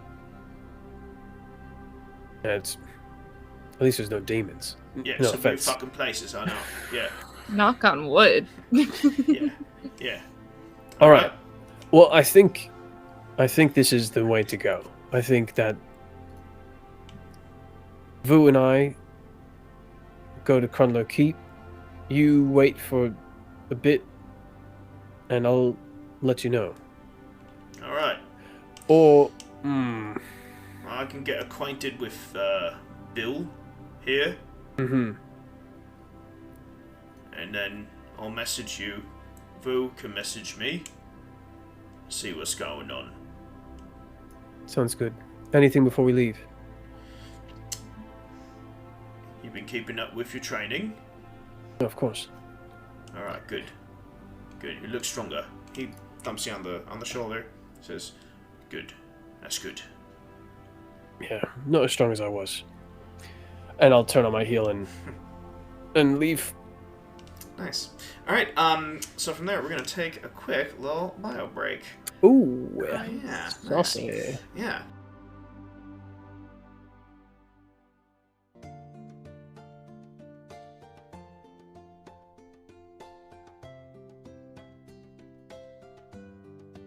Welcome back, everybody. Welcome back from your bio break. I hope you had a wonderful bio break, and we are back. So we are going to go right back to the Grove, where we see Leah and Celia coming back to Aerolith and Mavis and Belle. Are Aerolith, my mom and dad with them? With us? you can take them if you want. Yeah, that was my thing when I was like, Sure. oh, meet them. Yeah, absolutely. Yeah. I want them to come with. Yeah. So, Mavis and Belle, you see two elves walk up to you, and they have long, flowing robes that seem to have leaves and roots and plant life. You can't tell if it's woven in or if they're actually just growing out of their clothing. That's so cool. But every step they take, the grass gets a little greener and a little thicker. And they walk up to you. Okay, Hi- we're actually hi. still in the grass. We never made it past the grass because I just had a lot of stories about Okay. grass. So we're still sitting in the grass. Hello. Okay. I walk up to you guys. Hi. Sorry we took a little detour. But we found my mom and dad. This is my mom and my dad. Everybody. Yeah. So, I don't know if I've ever learned their names. I'm gonna be so honest. I'm glad you asked. Yeah. That's why I was like, yeah, these are my mom and dad. I don't know their names. So, so Leah's mother, she gives a bow. She says, "Hadamara Thalion, at your service." And her father, he also bows. He says, "Othorion Thalion, at your service." I'm gonna type those into chat. Yes, thank you for my Please. notes. Adamaria. My notes, thank you. So Adamaria Thalion That's so is cool. Leah's mother, Adamaria. and Othorion It's very close to mine. and Adamaria. Othorion Thalion is Leah's father. How do you spell Thalion? Thalion. Sorry. Oh. Is there not two L's? Othorion. Am I It says on wrong? your character sheet there's one. It but is one. Okay. We can never totally mind. change Nope, that. it's okay. Okay.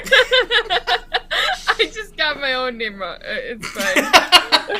I do that sometimes. It's okay. Fuck yeah. Nice. Okay. So And then as soon as they say that, I want to like point. I want to like just like gesture over to Aerolith and be like, "This is Aerolith, the elf I was telling you about." Aerolith, she stands up, brushes her clothing off, and so you all see Aerolith actually has an expression on her face that you've never seen before, and she's in awe, and she is like completely respectful. She's like, oh my god, oh my goodness, oh my goodness. She's casting prestidigitation on herself. There's grass stains on her butt, and she's like,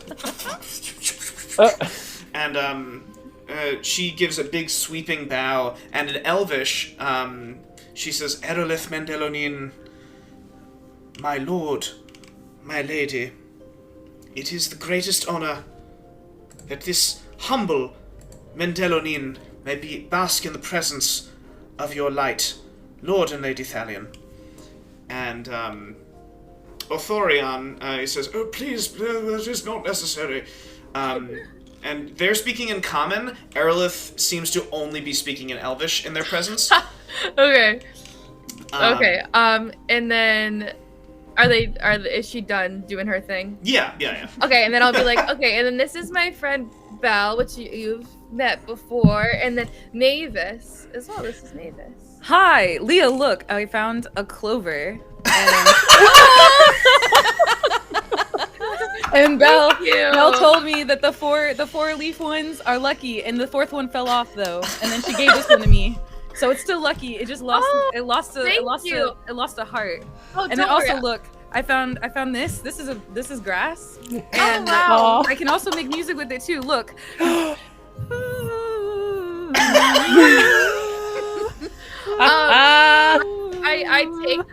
I take the clove and I'm like, I can fix that. And I take it, and this is like one of the only things Leah knows how to really do. It's like her magic. And she puts the clove, like the part that fell off that's on the ground, and she puts it back on, and it just like it all goes back together again. That's yeah, so funny. Oh my god, that's so fucking good. Oh Wow. my god. Is our group inspiration already maxed out? Lucky. So I funny. think we might be We're one at down. 3. Yeah, All right, now one. let's add one to that. That was fucking great. Thank you for bringing props, Sage. Thank you. I thought of it when we went on break. I was like, oh my god, I can run outside. That's so good. Okay. Holy shit. I was gonna say, if you know how to like blow grass between your thumbs, you could do that too. But anyways, I was gonna do that, but it wouldn't work, so I just hummed. yeah. Okay. Anyways, so I give it back. I'm like, here, I fixed it for you. Oh my gosh, thank you so much. Oh, I'm so happy. It's so nice here. I love your house. Or your grass. you. Thank you. Both. Yeah. Thank you. We have worked very hard to cultivate the grove, as it were, harvesting and replenishing the ley lines and the energy of nature far beneath and above and all around. For you see, nature is all around us. And he begins to pontificate, as Leah, you are used to him saying. Yeah. I'm like, Dad. Yeah. Thank you. Oh. I love nature. Your father loves to speak of nature. Adamaria walks up to you, Belle, and she says, Lady Krunloe, she takes you by the hand, she says, Lady Krunloe, how old are you now? 20. Did we say 23? I wrote it down, Yeah, I'd say you're and then I 23. forgot it.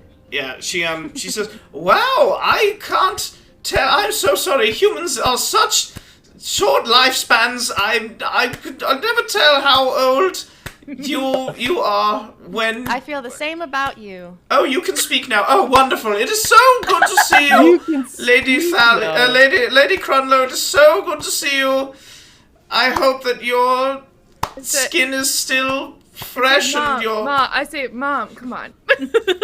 She like looks over and she's like, I'm so sorry, I don't know how to speak to humans sometimes. It's been so long It's since I've okay, spoken Mom. to I a get human. it. I get it. Okay.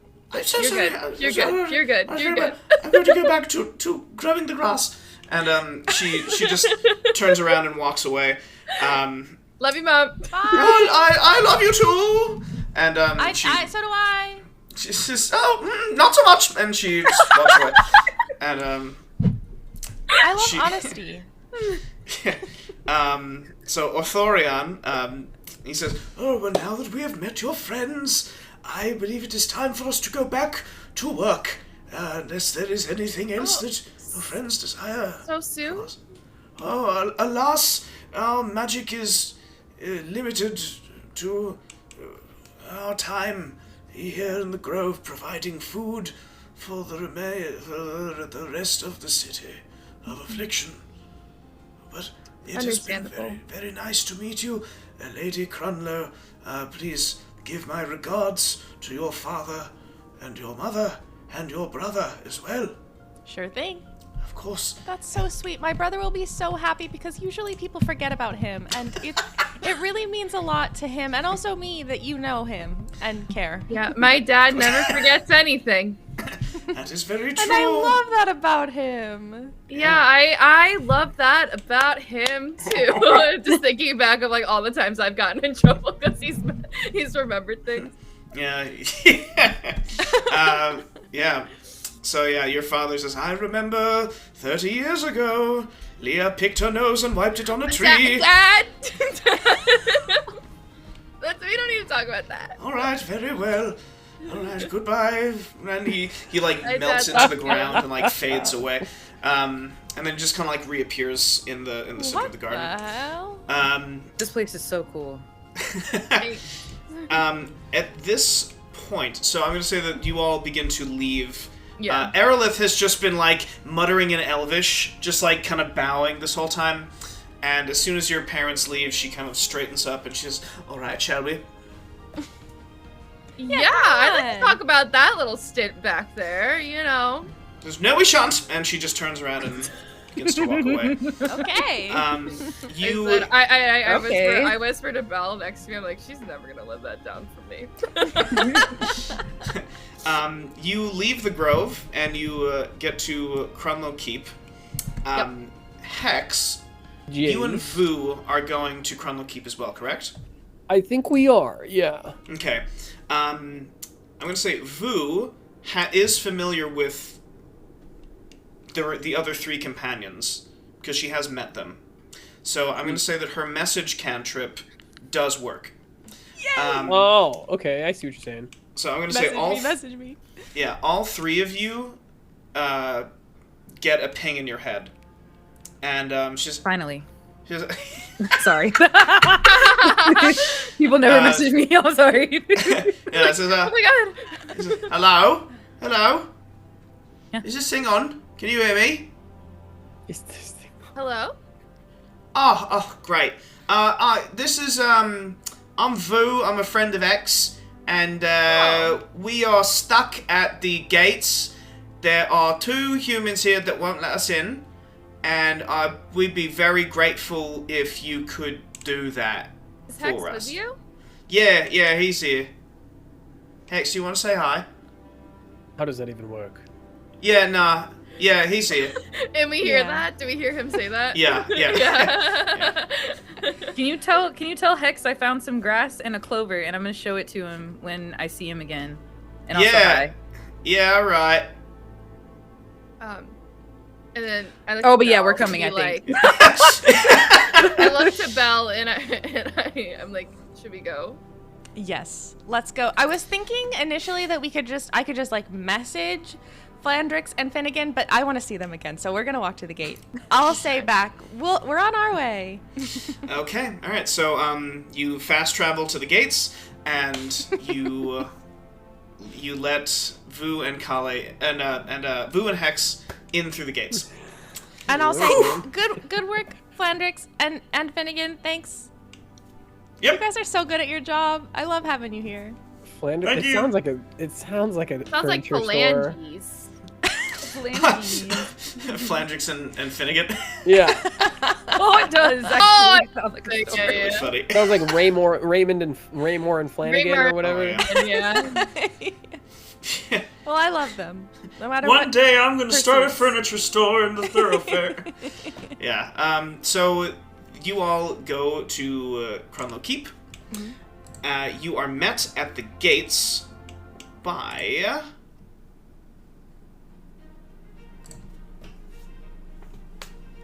Hertz. My fave. Old human man. It's- He, with his cane, he has a very nice suit on, lots of ruffles, and his cane, which is made out of a sheer metal, seems to be like a cobalt blue, with a crystal at the head of it, and a little metal, sharp tip at the bottom. And he says, "Hello there, Lady Krunloe. It is, as always, a pleasure to see you and all of your friends." Hi, Hertz. I'm here with my friends again. How are you doing? Where's my dad? Your father is in the study. And he lowers his voice and leans in. He says, "Did you happen to solve the little puzzle that I had given you? Yes, Along it with- was so fun. Did you enjoy the water?" Yes, the warm water, which we had mostly some when it was warm and then some when it was cooler. Fun Of fact, course. I think it was Mavis, right? Mavis, one of my friends, Mavis, hates warm water. Dislikes warm water. Oh, it was Kate. Okay. Mavis I mean, loves sorry, warm it was water. Leah. I love warm. It was opposite. Okay, perfect. Might be. Leah does not course. like warm water, Of course. but we appreciated it. And the fun thing about warm water is if you just leave it alone for a little bit, it becomes not warm water. So, anyways, it was so great. Thank you. Of course, it warms my aged heart to know that you had enjoyed the water and the puzzle. He says, and you had read the message that I had put inside of this puzzle, yes? We did read it, yes. Very good. He says, and will you all be staying with us tonight? Sure thing. Good. I'm with them now? Yeah. Okay, Hex, you're there, okay. yeah. Okay, just wanted to make sure. Sorry. Yeah. And he says, every time you return from an excursion, you come back with more people. I think that's how friendship works. You get Better than coming one, back and with then less. you have more. Right? The sheer enormity of your friendship is overwhelming, my lady. In a good way? In a neutral way, I believe. For when you extend your friendship, those around you that accept it benefit, but I must now check all of them for weapons and dangerous objects. They do have weapons and dangerous objects. I did notice that one of your friends has a sword at his hip, Yes, he needs that.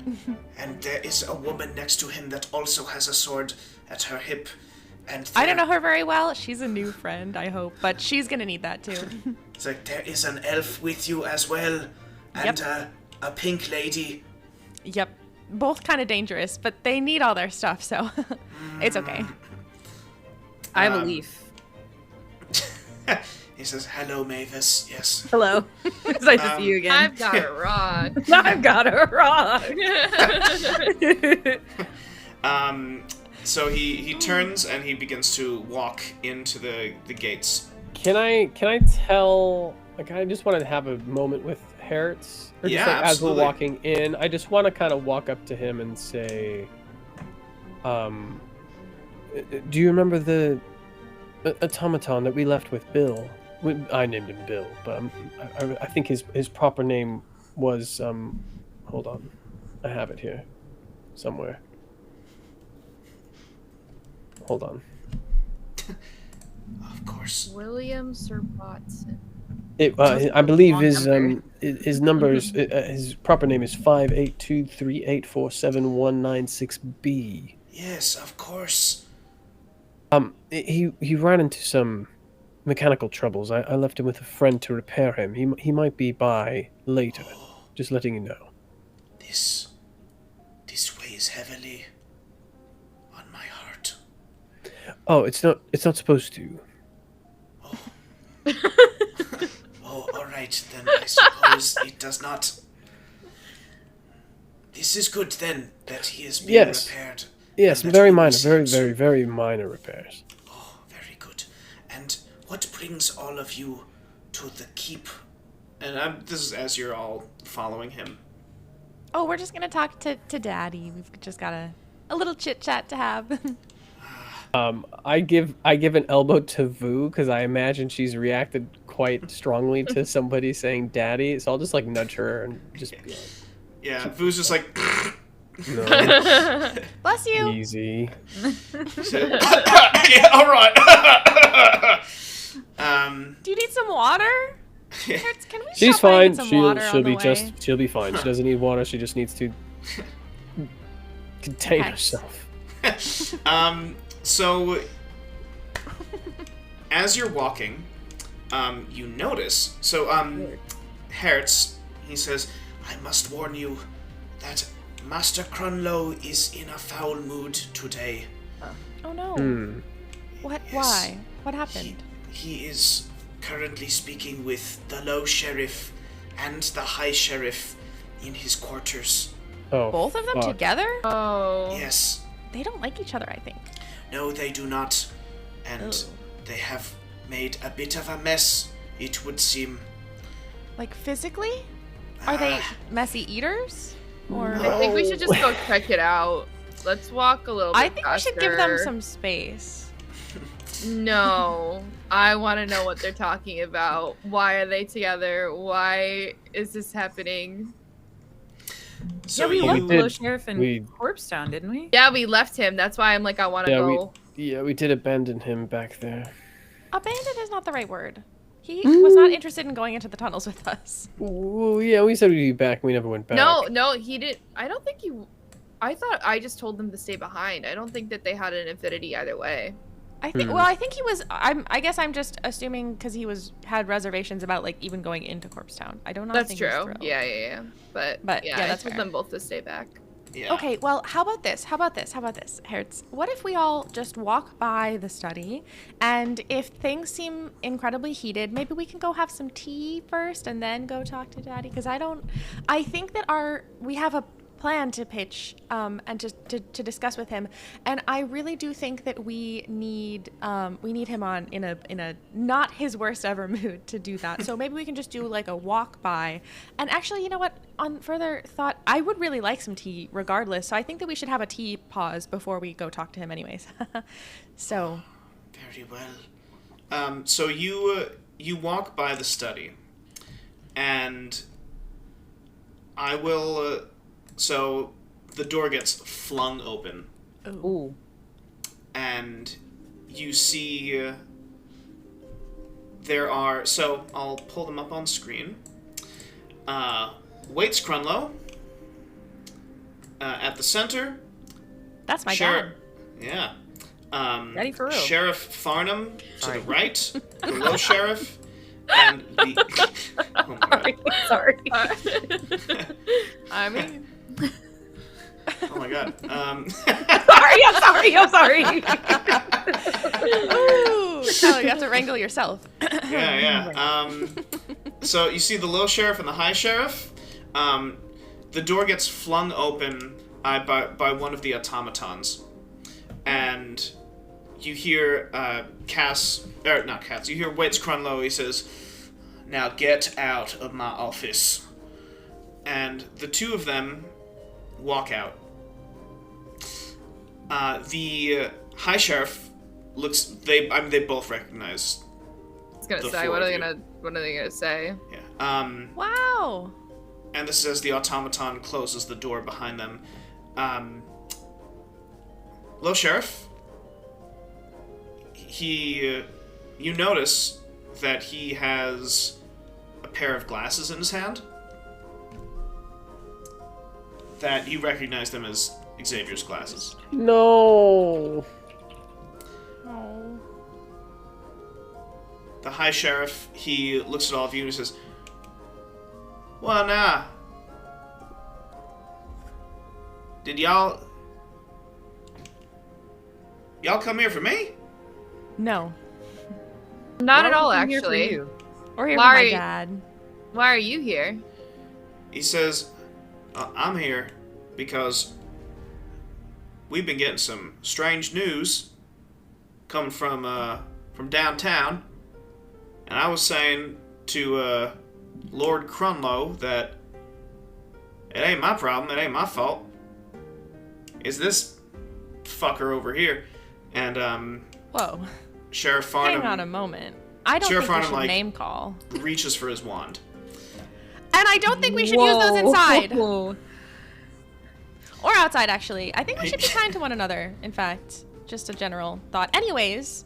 And I want to look over at the low sheriff and say, why are you here? So he says, "I was called up to explain why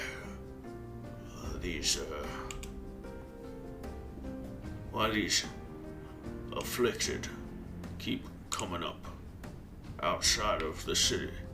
And, well, I was actually trying to tell your father that you were going around. I took you all inside of Corpse Town. He didn't like that very much." What happened Yeah. to Xavier? So he looks down at his hand, which he seems to just notice is holding the glasses, and he says, "He turned." What? How is that possible? He was like recently, you know. It can happen Corpse at Town. any time. But isn't it usually later? Depends. It changes all the time. And, So what happened to him? How did you make it out? He says, with this, and he pulls his coat back and you see his wand. He says, I've taken out so many afflicted in my days as sheriff. What happens to them? When they turn, Yeah, and then after that. well, when they turn, their eyes completely red, even more than before. They become truly the corpses that they are. And they are mindless killers, killing machines. And then when they're taken out, they fall. Their bodies don't disappear anymore.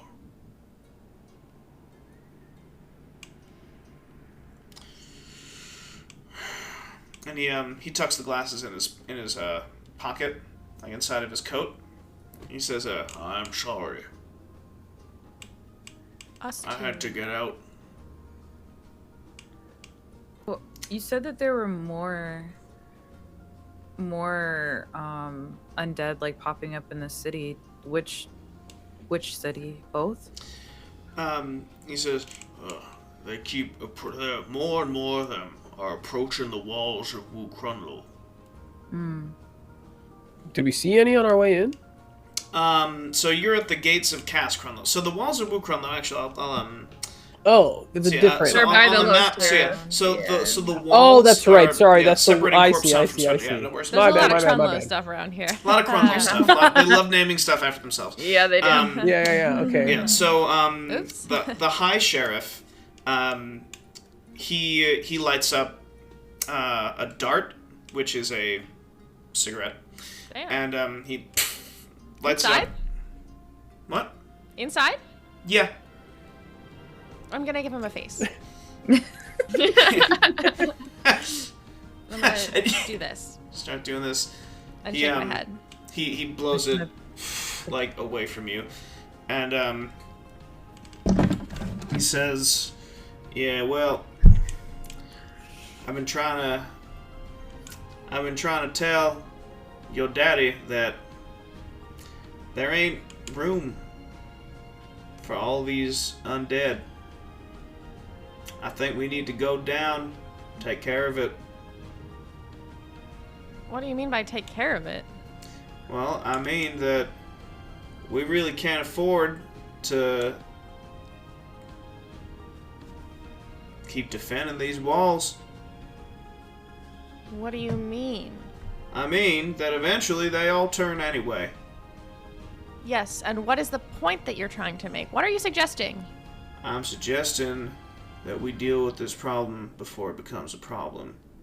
Sir, we need a straight answer here. You're Yeah. giving us loopholes, politician answers. We need a straight answer. What do you mean? It sounds like he wants to kill them all. Farnham says, yes, that's exactly what he wants, and that is why I'm trying to get this pissant out of office. They're people. We can't just kill them. We've been there. We met Xavier, and he was great. That's right. We can't do this. And the High Sheriff says, you know why? You know why he really cares about this? Because he's a good guy. No. Right? Because he's fucking robbing them once they're gone. Is What that do you true? mean? Like of money? He says, y'all ever see a body fade? Y'all ever see somebody die and go to corpse town?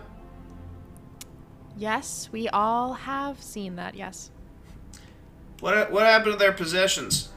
I didn't look. Well, they go. Anything you're holding when you die comes with you. Well, that's convenient. Yeah, mighty convenient. If you turn, and if someone takes you out, What do you think, Farnham? How do you think he got all that fancy stuff in his office? I don't recall any fancy stuff in his office, if I'm being completely honest, and I mean no offense. Sometimes. Who knows if he's waiting for him to turn? Maybe he killed your friend.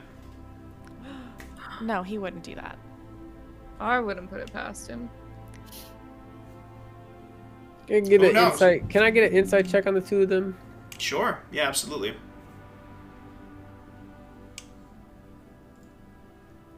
Ooh. Yeah, they're both hiding things from each other and from you guys. Do I get a sense of what? Helpful.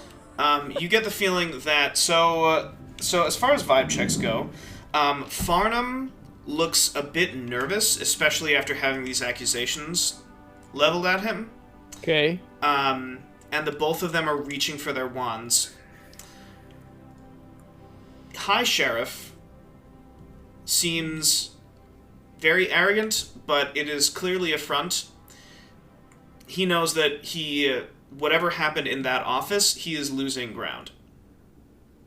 Okay. So they're both reaching for their wands now? Yeah. I'll move out of the way. Hertz? Hertz stomps his cane on the floor, and there seems to be some kind of like thaumaturgy spell where it's like a loud boom. And he says, "Gentlemen, need I remind you that the use of combative magic indoors is prohibited." And the two sheriffs stop what they're doing. They pull their coats back over their wands, and they both kind of storm in opposite directions. Well, that was tense, and I think my dad is probably going to want to take a little rest, a little break before he hears from us. Belle, So I think we should follow. I think we should go talk to each of them separately before we come back together. Sure. Yes. Should we split up or? Yeah. I'll take Mavis. It's on Farnham. Yeah, it's the low sheriff, right? Mm-hmm. Yeah. Yeah. Mavis, come with me. We'll talk to the low sheriff. Okay. So, yeah, I want to pull Vu and Mavis to go talk to the low sheriff. Okay. Yeah. And then Belle and Leah will talk to the high sheriff. Sure. Aerolith is with us. Mavis, you know the low sheriff, right? I do. Yes. Okay, I let you lead the way. Aerolith says, "I am more comfortable waiting outside of the office." Who says that? I'm not comfortable with you waiting without us, so you can come with us. She says, "I will have Celia with me. There is no need to worry. I will not be by myself." You both should come with us. Okay, let's go. Aerolith is just muttering, "That's a waste of my time." And so We you can hear you. kind of go off. She says, "I know." And so you we'll start with Mavis and Hex and Fu. The three of you go to Sheriff Farnham. Yeah. You catch him as he's storming off, right as he is exiting through the eastern exit of the building. Okay. And he says, "Yeah, oh, hey, Mavis." Hey, Farnham, what's going on? What was he talking about in there? He says, "The High Sheriff has been... He'll say anything, that smug bastard, to get me out. He wants control, he just doesn't like me very much, I guess." I guess, but I guess I'm still confused about what happened to Xavier. Like, Well, I know that he turned, but Yeah. I don't know. You're still holding onto his glasses, so it feels like it was a little bit more than that. Well, he wasn't using them anymore. So I figured I would just hold on to them. So is what? Sheriff Tim, right? His name's Tim? Yeah. Is what Sheriff Tim has said is correct. You take the possessions of Tarnished? What are their shit? What are their names? The Afflicted. Thank you. I'm sorry. Shoving in other game lore. I'm sorry. He So says, is what Tim said was true, that you take the possessions of the afflicted after they've died the second time? well, yeah. They're not using them anymore. We have a good thing going down with Corpse Town. But To what end? Well, it helps us provide for the constabulary, for Swedgen. He said, Mavis, do you remember growing up and, there was a blanket for you, extra bowl of food. yeah. We take things. I have a deal. All right. With those inside of Corpse Town, there are some that we talk to, and they have their network. I don't know how it works in there, but someone comes up, someone comes in, someone comes out with the things, the possessions of the afflicted that turn. We take those and we provide them to the community, or we sell them. But you said you don't know who goes in to do the. One of my boys.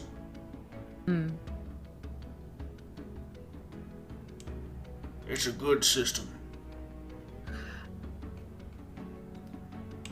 I guess. But is there any truth to you, like, keeping the items? Like, you keeping stuff for yourself, just... He says, look, everyone gets a cut. Right? Who's everyone? Well, there's people at the top. There's people that work, that do it. People that go back and forth, risking their lives going inside of Corpse Town. Alright, so before the afflicted are turned through the gate of rest for their final jump, they take their possessions off them. That was the deal. Or at least it was. It's been kind of light lately.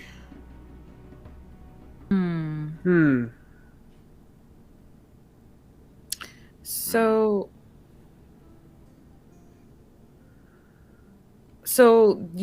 when you said that was the deal, was it the deal that you had, like, with the Church of the Living, for example? Like, what was like the structure for Corpse Town that you were like, who are you talking to specifically for this? Well, people that we talk to, no afflicted stays sane for very long.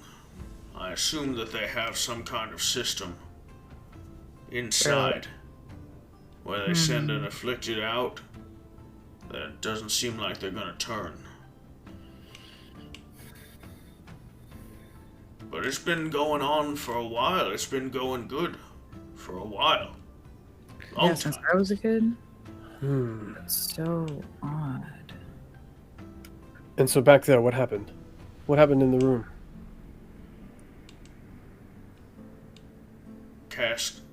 Waites Krunloe. He just wants his power. He just wants his control. He doesn't like what we do down on the lower plateau, but he doesn't understand that things are different down there. We don't have the Grove. We don't even have Ankeg sometimes. The Bullocks, they get their first shot at the Ankeg. EB's exchange, he does the cooking, he cuts it up, pays off people. But what do we have? We don't have anything. We just have Corpse Town. We have afflicted that turn and want to rip us limb from limb. And now we have what, this Church of the Living?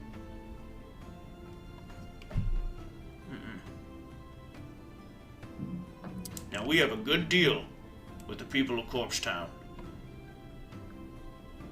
They give us what we need to survive in Schwedgen. And we take our little patchwork of all kinds of dirty things, and we make a life out of it. And we provide for our people. And if the Krunloes and that piece of shit sheriff don't approve of that, that's not my problem. They can come down instead of calling me up here and see what it's like. Mavis, you understand. I do actually.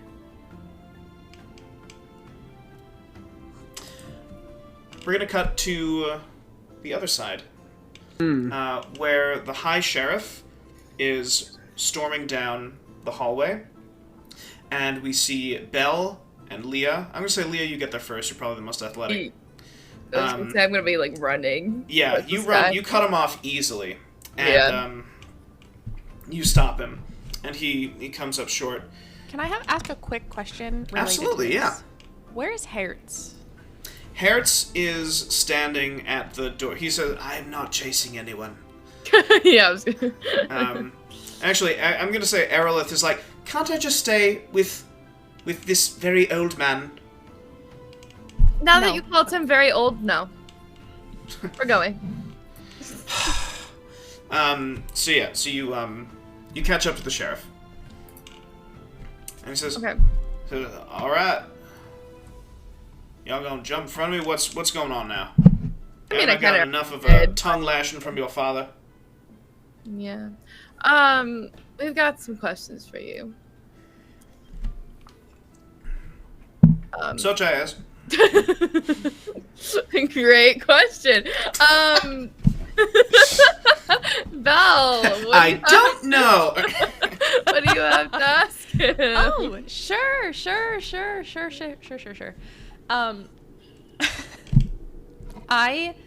Before I say anything aloud, I am distracted a little because I would like to cast message. Sorry. Are you saying that, or like? No, I'm not saying it out What? loud. I'm Oh, saying okay, it to alright. you. Oh, okay. I'm in the middle. This calling me into chat probably happens while I'm casting message, just so you know. So I want to do Okay. that, and then I will. Okay. Anyways. Yeah. What's your message? I'd like to cast message to Hertz Okay. and say, "Hi, it's me, Belle. I really think we need to talk before we all go talk to my dad. Please." 25 words exactly. Very nice, Belle. Wow. He replies, "I am glad that you sent me this message.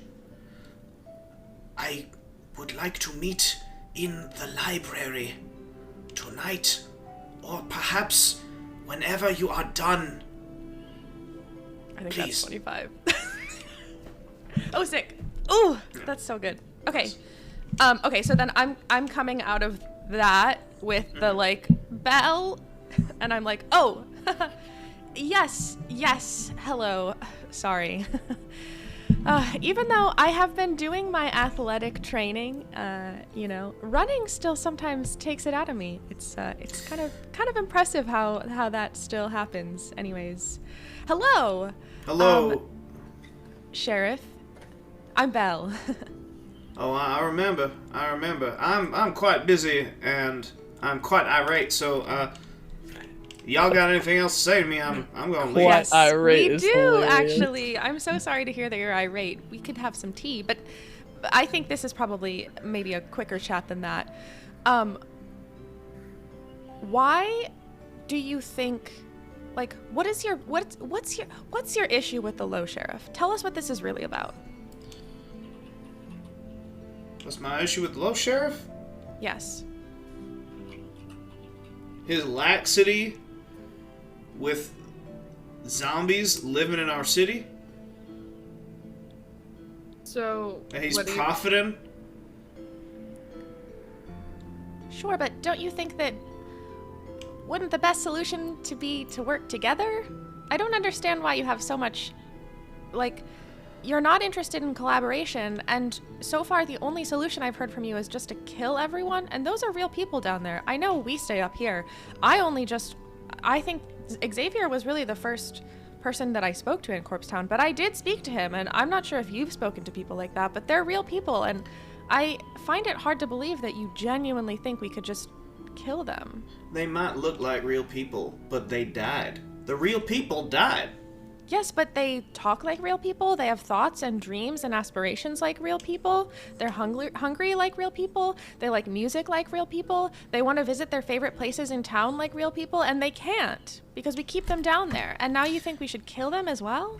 So Is that really what you believe? He says, I want to do a little thought experiment with you. And he opens his coat, takes his wand out, and points it directly at your face. And he says, I want you to assume... I'm smiling still. Yeah. So he says, I want you to pretend for a second that at any second I could snap and point this and shoot you in the face. I don't believe you would. And he just like flips it and puts it back in his holster. And he says, you don't believe I would? No. Well, that's good, because I won't. I ain't gonna. I know. Immediately folds. Fucking immediately Smart. gets his bluff called. Oh my god. No. I'm like not even sweating. I'm like totally. Yeah. Totally. He says, well, yeah, because I'm in control of my brain. I'm in control of my mind. Mm-hmm. But if I died and I reappear in Corpse Town, ain't no way that you could know for sure. I have another thought experiment. Ooh, this is so fun. I'm so glad you suggested this. Okay. You're alive, not dead, never been dead. You've heard of magic, I assume, right? Yeah. Imagine this, if you will. You're under some sort of influence of magic, and you are acting not of your own will. You're being controlled by someone else. That's a thing that can happen with magic. It's super scary. I don't like that that exists, but it does. Anyways, you're not dead, and I know you're not dead, and I've never seen any magic controlling you. And yet, you could do something that's not of your own mind. Something that you would never, ever do if you were in control of yourself.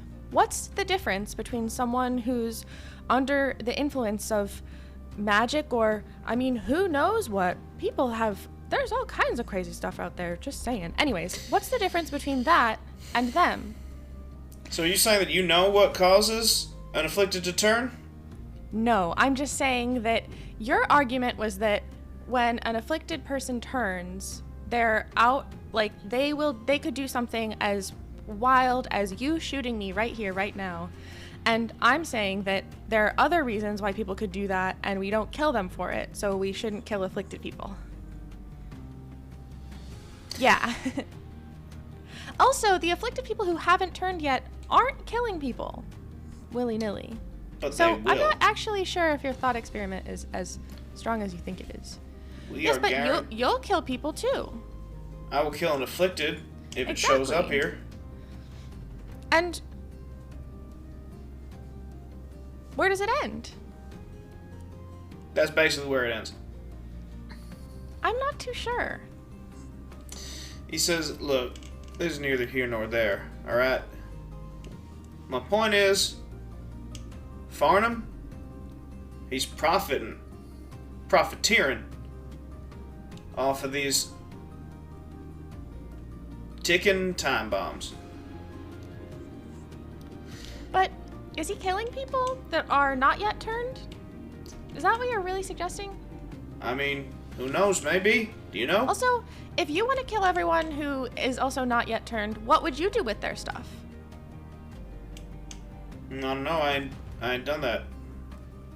Okay. My point is, I just am sensing a lot of holes in your theories and plans. So, I think we should all thought experiment some more. he says, I'm too busy for a thought experiment right now. What are you busy with? I gotta go do high sheriff stuff. Like what?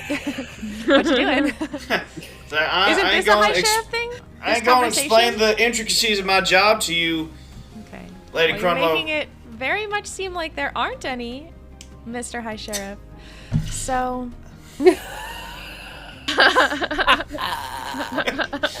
Got him. Leah's just standing back, just being like, Yeah, I'm literally just like listening. I'm just like, I'm gonna say that with a big smile. He says, all right, look, all I'm gonna say on this is that they are a danger to everyone, and no one seems to fucking understand it but me.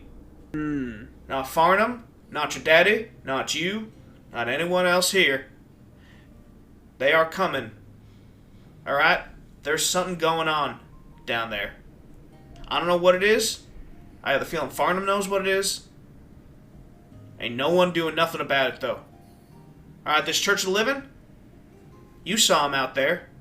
They got up here. One of them turned. Could have killed a whole lot of people. Were it not for all of us, just happened to be there. Pretty dang lucky, if you ask me. what if we can find out what's making them do this? What would you say then?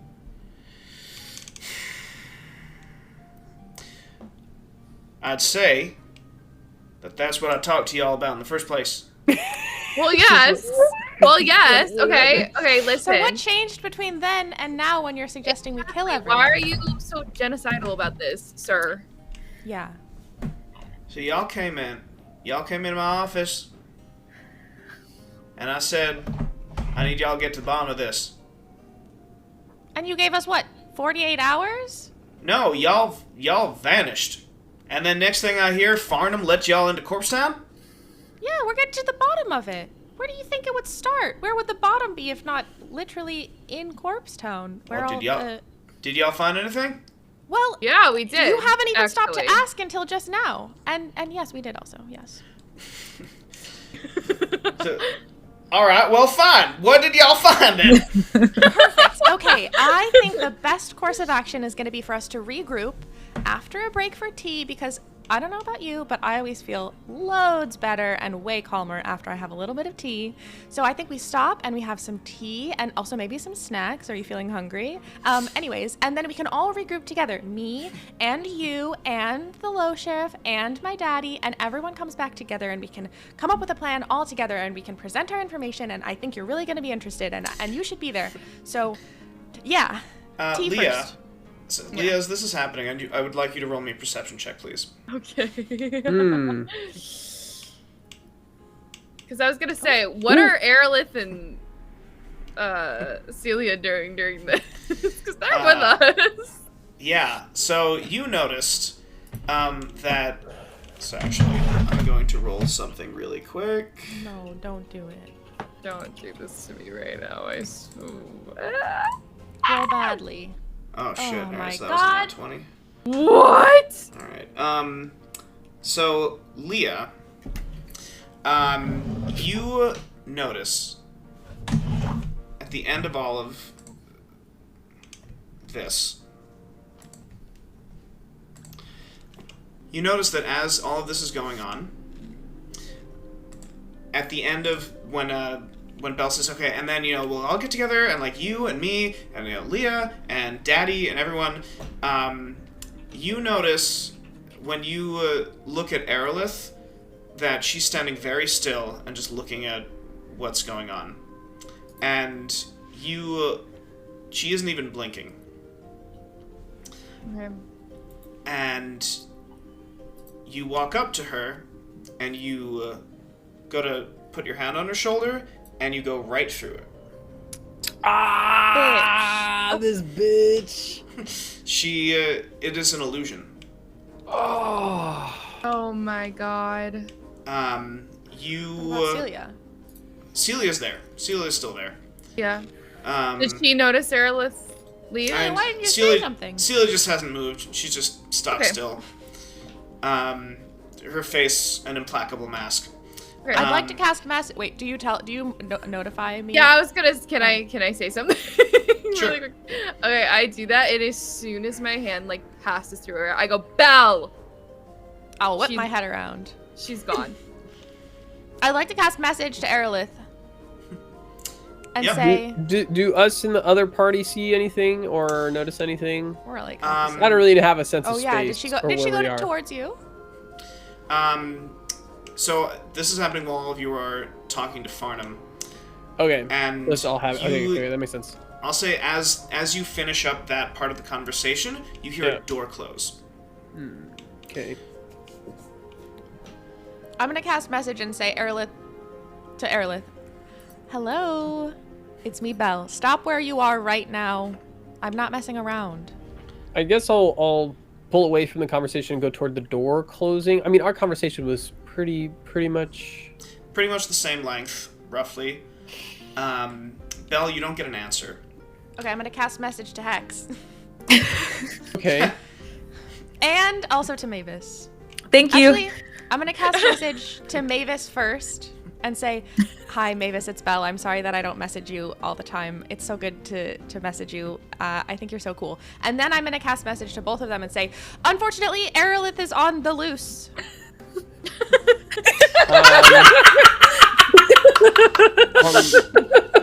On the You loose. stopped and said that. That's so funny. She's on the loose. She's on the loose. And Aerolith is on the that's loose. Me, it's me, Belle. That's who this is from. That's all. Jesus. Can Farnham. Yeah, no, good. Can I start running towards like the other way, trying to get a trace of like where she is? Like as soon as I tell Belle, like I'm gone. Like while she's you casting go. magic, I'm gone. I'm trying Yeah. to I'm find gonna her. stay standing here for a moment, but you go. Yeah, yeah. So, Leah, you're sprinting down the hallway, Yeah. right? Yep. Yeah. So Leah, you're running down the hallway. You push past the High Sheriff. You push past Celia. So you don't push Hertz? past Celia. You skirt past Celia, and you run. Right, And I would Hertz never- is standing. Hertz is standing in the center of the hallway. Says, "Lady Thalion, what is the matter?" Aerolith's gone, and I just keep running. So as you run down, Hertz says, "No, she is not." Where? Wait. What do you mean? So you stop and you turn around and he says, she had spoken to me and asked me to open the door to speak to Lord Krunloe. Why would you let her do that but without us? He kind of looks down for a second. He says, I don't know. Well, of course she fucking casted a spell on you. And I want to sprint towards that door as soon as he Sprint says towards that. the door. Yeah, yeah. I'm gonna say, Hex, you hear this. Mavis, you hear this. Belle, you hear this. Well, the three of you. Three of you are also coming in, or waiting? In one moment, I'm going Okay. to turn my head back once more to the High Sheriff and smile and say, I might look sweet and young and naive, but I'm not. If you point that thing at me one more time, you're gonna regret it. And then I'm gonna turn and run. Oh my god. So you run in. Hex, Mavis as well? Yeah. Alright. Sure. Okay. So you all run Hex towards strolls. this door. You open the door, and you see Aerolith standing and Waites Krunloe standing. Aerolith and him are shaking hands. Okay. And That's she just says- goddamn music. I thought it... she says, I believe we have an accord. And Waites Krunloe says, let's become real rich. Ah, motherfucker. God damn it. And that's where we'll end for tonight. No! Great job, That's everybody. That's fucked up of you. Not even that's so fucked up, but you still timed it perfectly, even with Yeah. with Us doing with us being like, Actually, yeah, I guess I'll run. Around one more time. Like what? Well, great job, everyone. Thank you. Yeah, great job, Tyler. Thanks, Em. Everyone, a moment for Tyler, please, and Oh my his God. fucked up timing and his fucked up big. little accord. Oh my god. Great. Ah, damn it! And I said to her, Yeah, great job, everyone. Let's do bond changes. We'll do it in the opposite order of our fun facts. So we'll start with Leah. Any bond changes for you?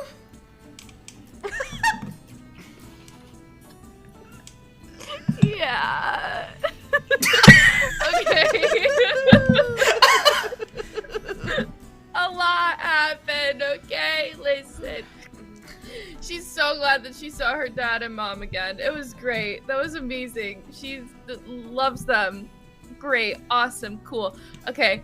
Cut back to me last time saying, hey, I think I trust Aerolith a little bit more now. She talked to me about this stuff and everything. Rewind to now, or come back to now. I am so pissed off at her right now. Seeing her do that, like, at the end, really just, like, restored my mistrust in her. Before, honestly, because why are you gonna go behind our backs like that? I understand that you wanted to do it so quickly, but, like, why are you gonna go behind our backs like that? Anyways, after I just introduced you to my family, nonetheless, and you were all buddy-buddy with them, anyways.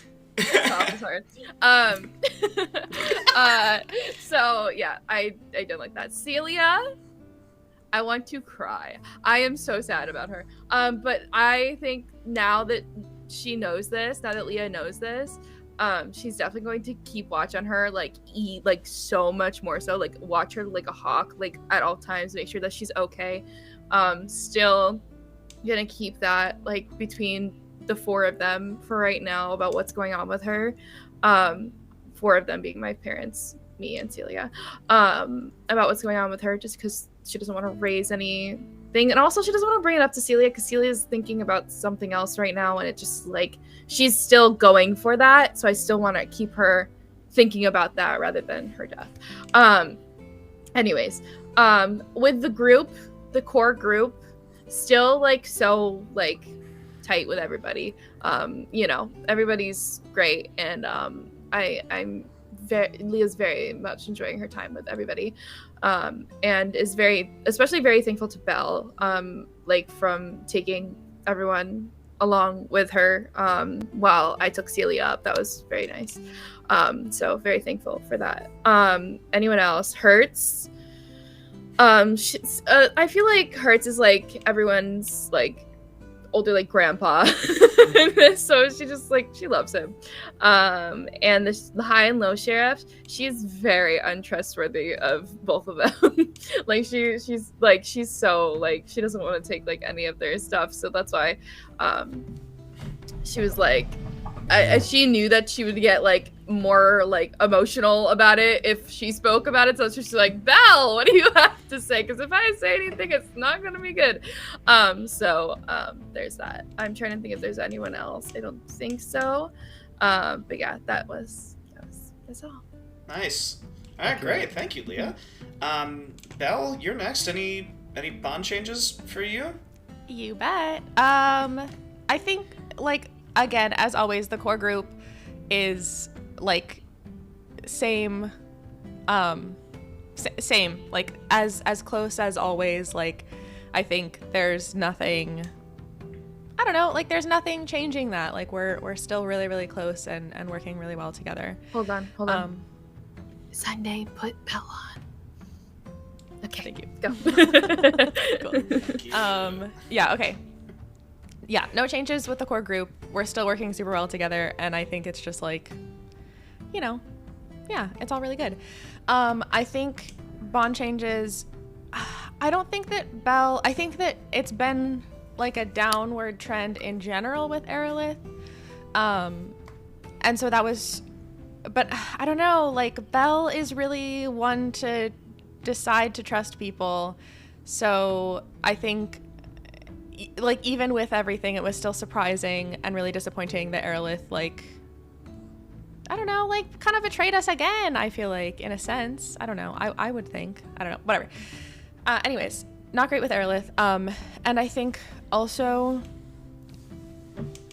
I think like the thing that is on Belle's mind right now in terms of like relationships and like bonds with other people is that, again, like Belle is really sensitive to people like a couple of things. One, to people lying, and two, to people lying, like people kind of like taking advantage of other people, in particular people who like trust them, because she is a trusting person, and that's like an intentional choice, and so she doesn't like it when people take advantage of that. Okay, anyways, and I think that like Belle has been trying to remain optimistic and open about the possibility of like a positive path forward with Aerolith and also with her dad. And I think that like Aerolith, her dad, and also the fucking high sheriff all in within a few moments, I think did things that specifically Belle feels like they all took advantage of the fact that she is a trusting person. And oh, she's pissed. She's pissed. And I don't know. I don't know. Like, I feel maybe she's taking things a little bit personally, but yeah, all three of those people, I think she is specifically mad at. Thank you. Yeah. No, that's great. Awesome. Thank you, Belle. Hex, you are next. Are there any bond changes for you? No bond changes with the main cast. Oh, sorry. Before you start, Belle, I was like, she was like, I might be nice, but That was good. I like kill that. Yeah, I was like, that was "Huh!" great. Thank All right, you. I sorry. had to sneak that in. That's how Yeah. she's feeling. Yeah. Okay, sorry, Hex. I'm so sorry. Go ahead. No, it's fine. Fine. It's fine. No, I don't think Hex really had many bond changes this episode. I think everything stayed sort of status quo for him. I think everybody that he distrusted turned out to be distrustful, and so everything's kind of like, oh, Mendelinith Swendelamine, she turned out to do something shady. I'm shocked. So I think Hex is mostly just trying to like I think Hex is slowly realizing that these young people mean something to him, and is just trying to like make sure they don't get hurt by all the wild stuff that's happening around them. I guess around us, but yeah. And R.I.P. fucking Xavier, man, dang, I know. that sucks. Yeah. Yeah, I think that about sums it up for Hex this episode. Nice. All right, thank you, Hex. Yeah. And last but certainly not least, Mavis, him.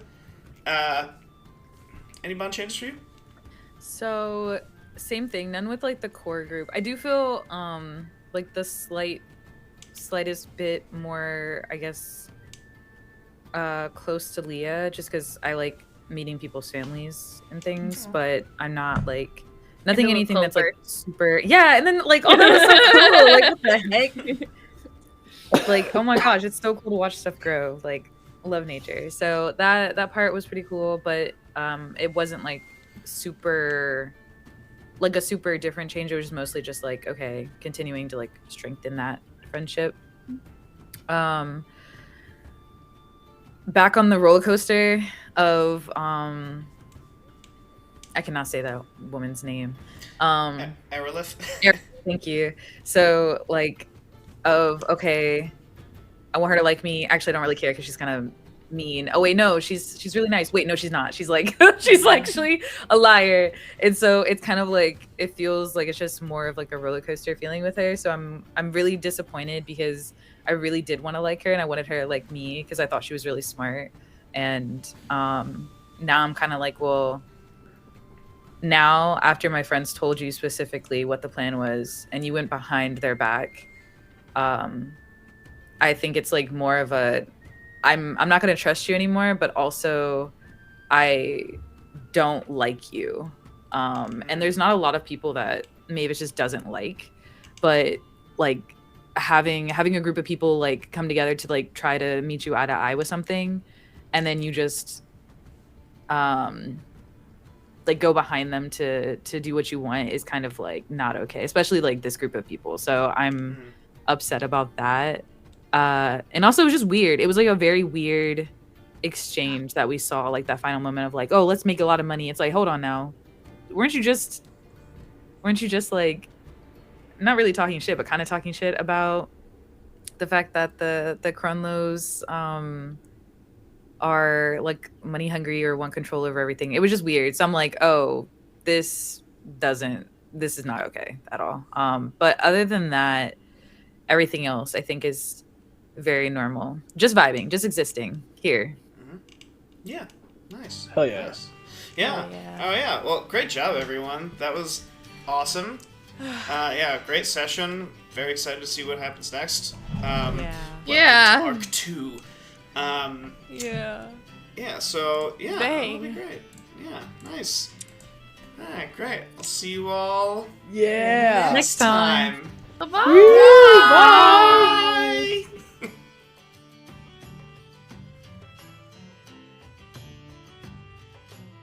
Thank you for enjoying this audio-only presentation of Reincarnation, a D&D campaign from Predicting Chaos. Once again, our cast members are Tyler Lee, Bella, Kate, Sage, and Sebastian. Our recording is done by Sailor Sunday, and our music is provided by Epidemic Sound and Alexander Nakarada. Check out the podcast description for additional links. Feel free to leave a review if you liked the show, and we hope you'll tune in to the next episode.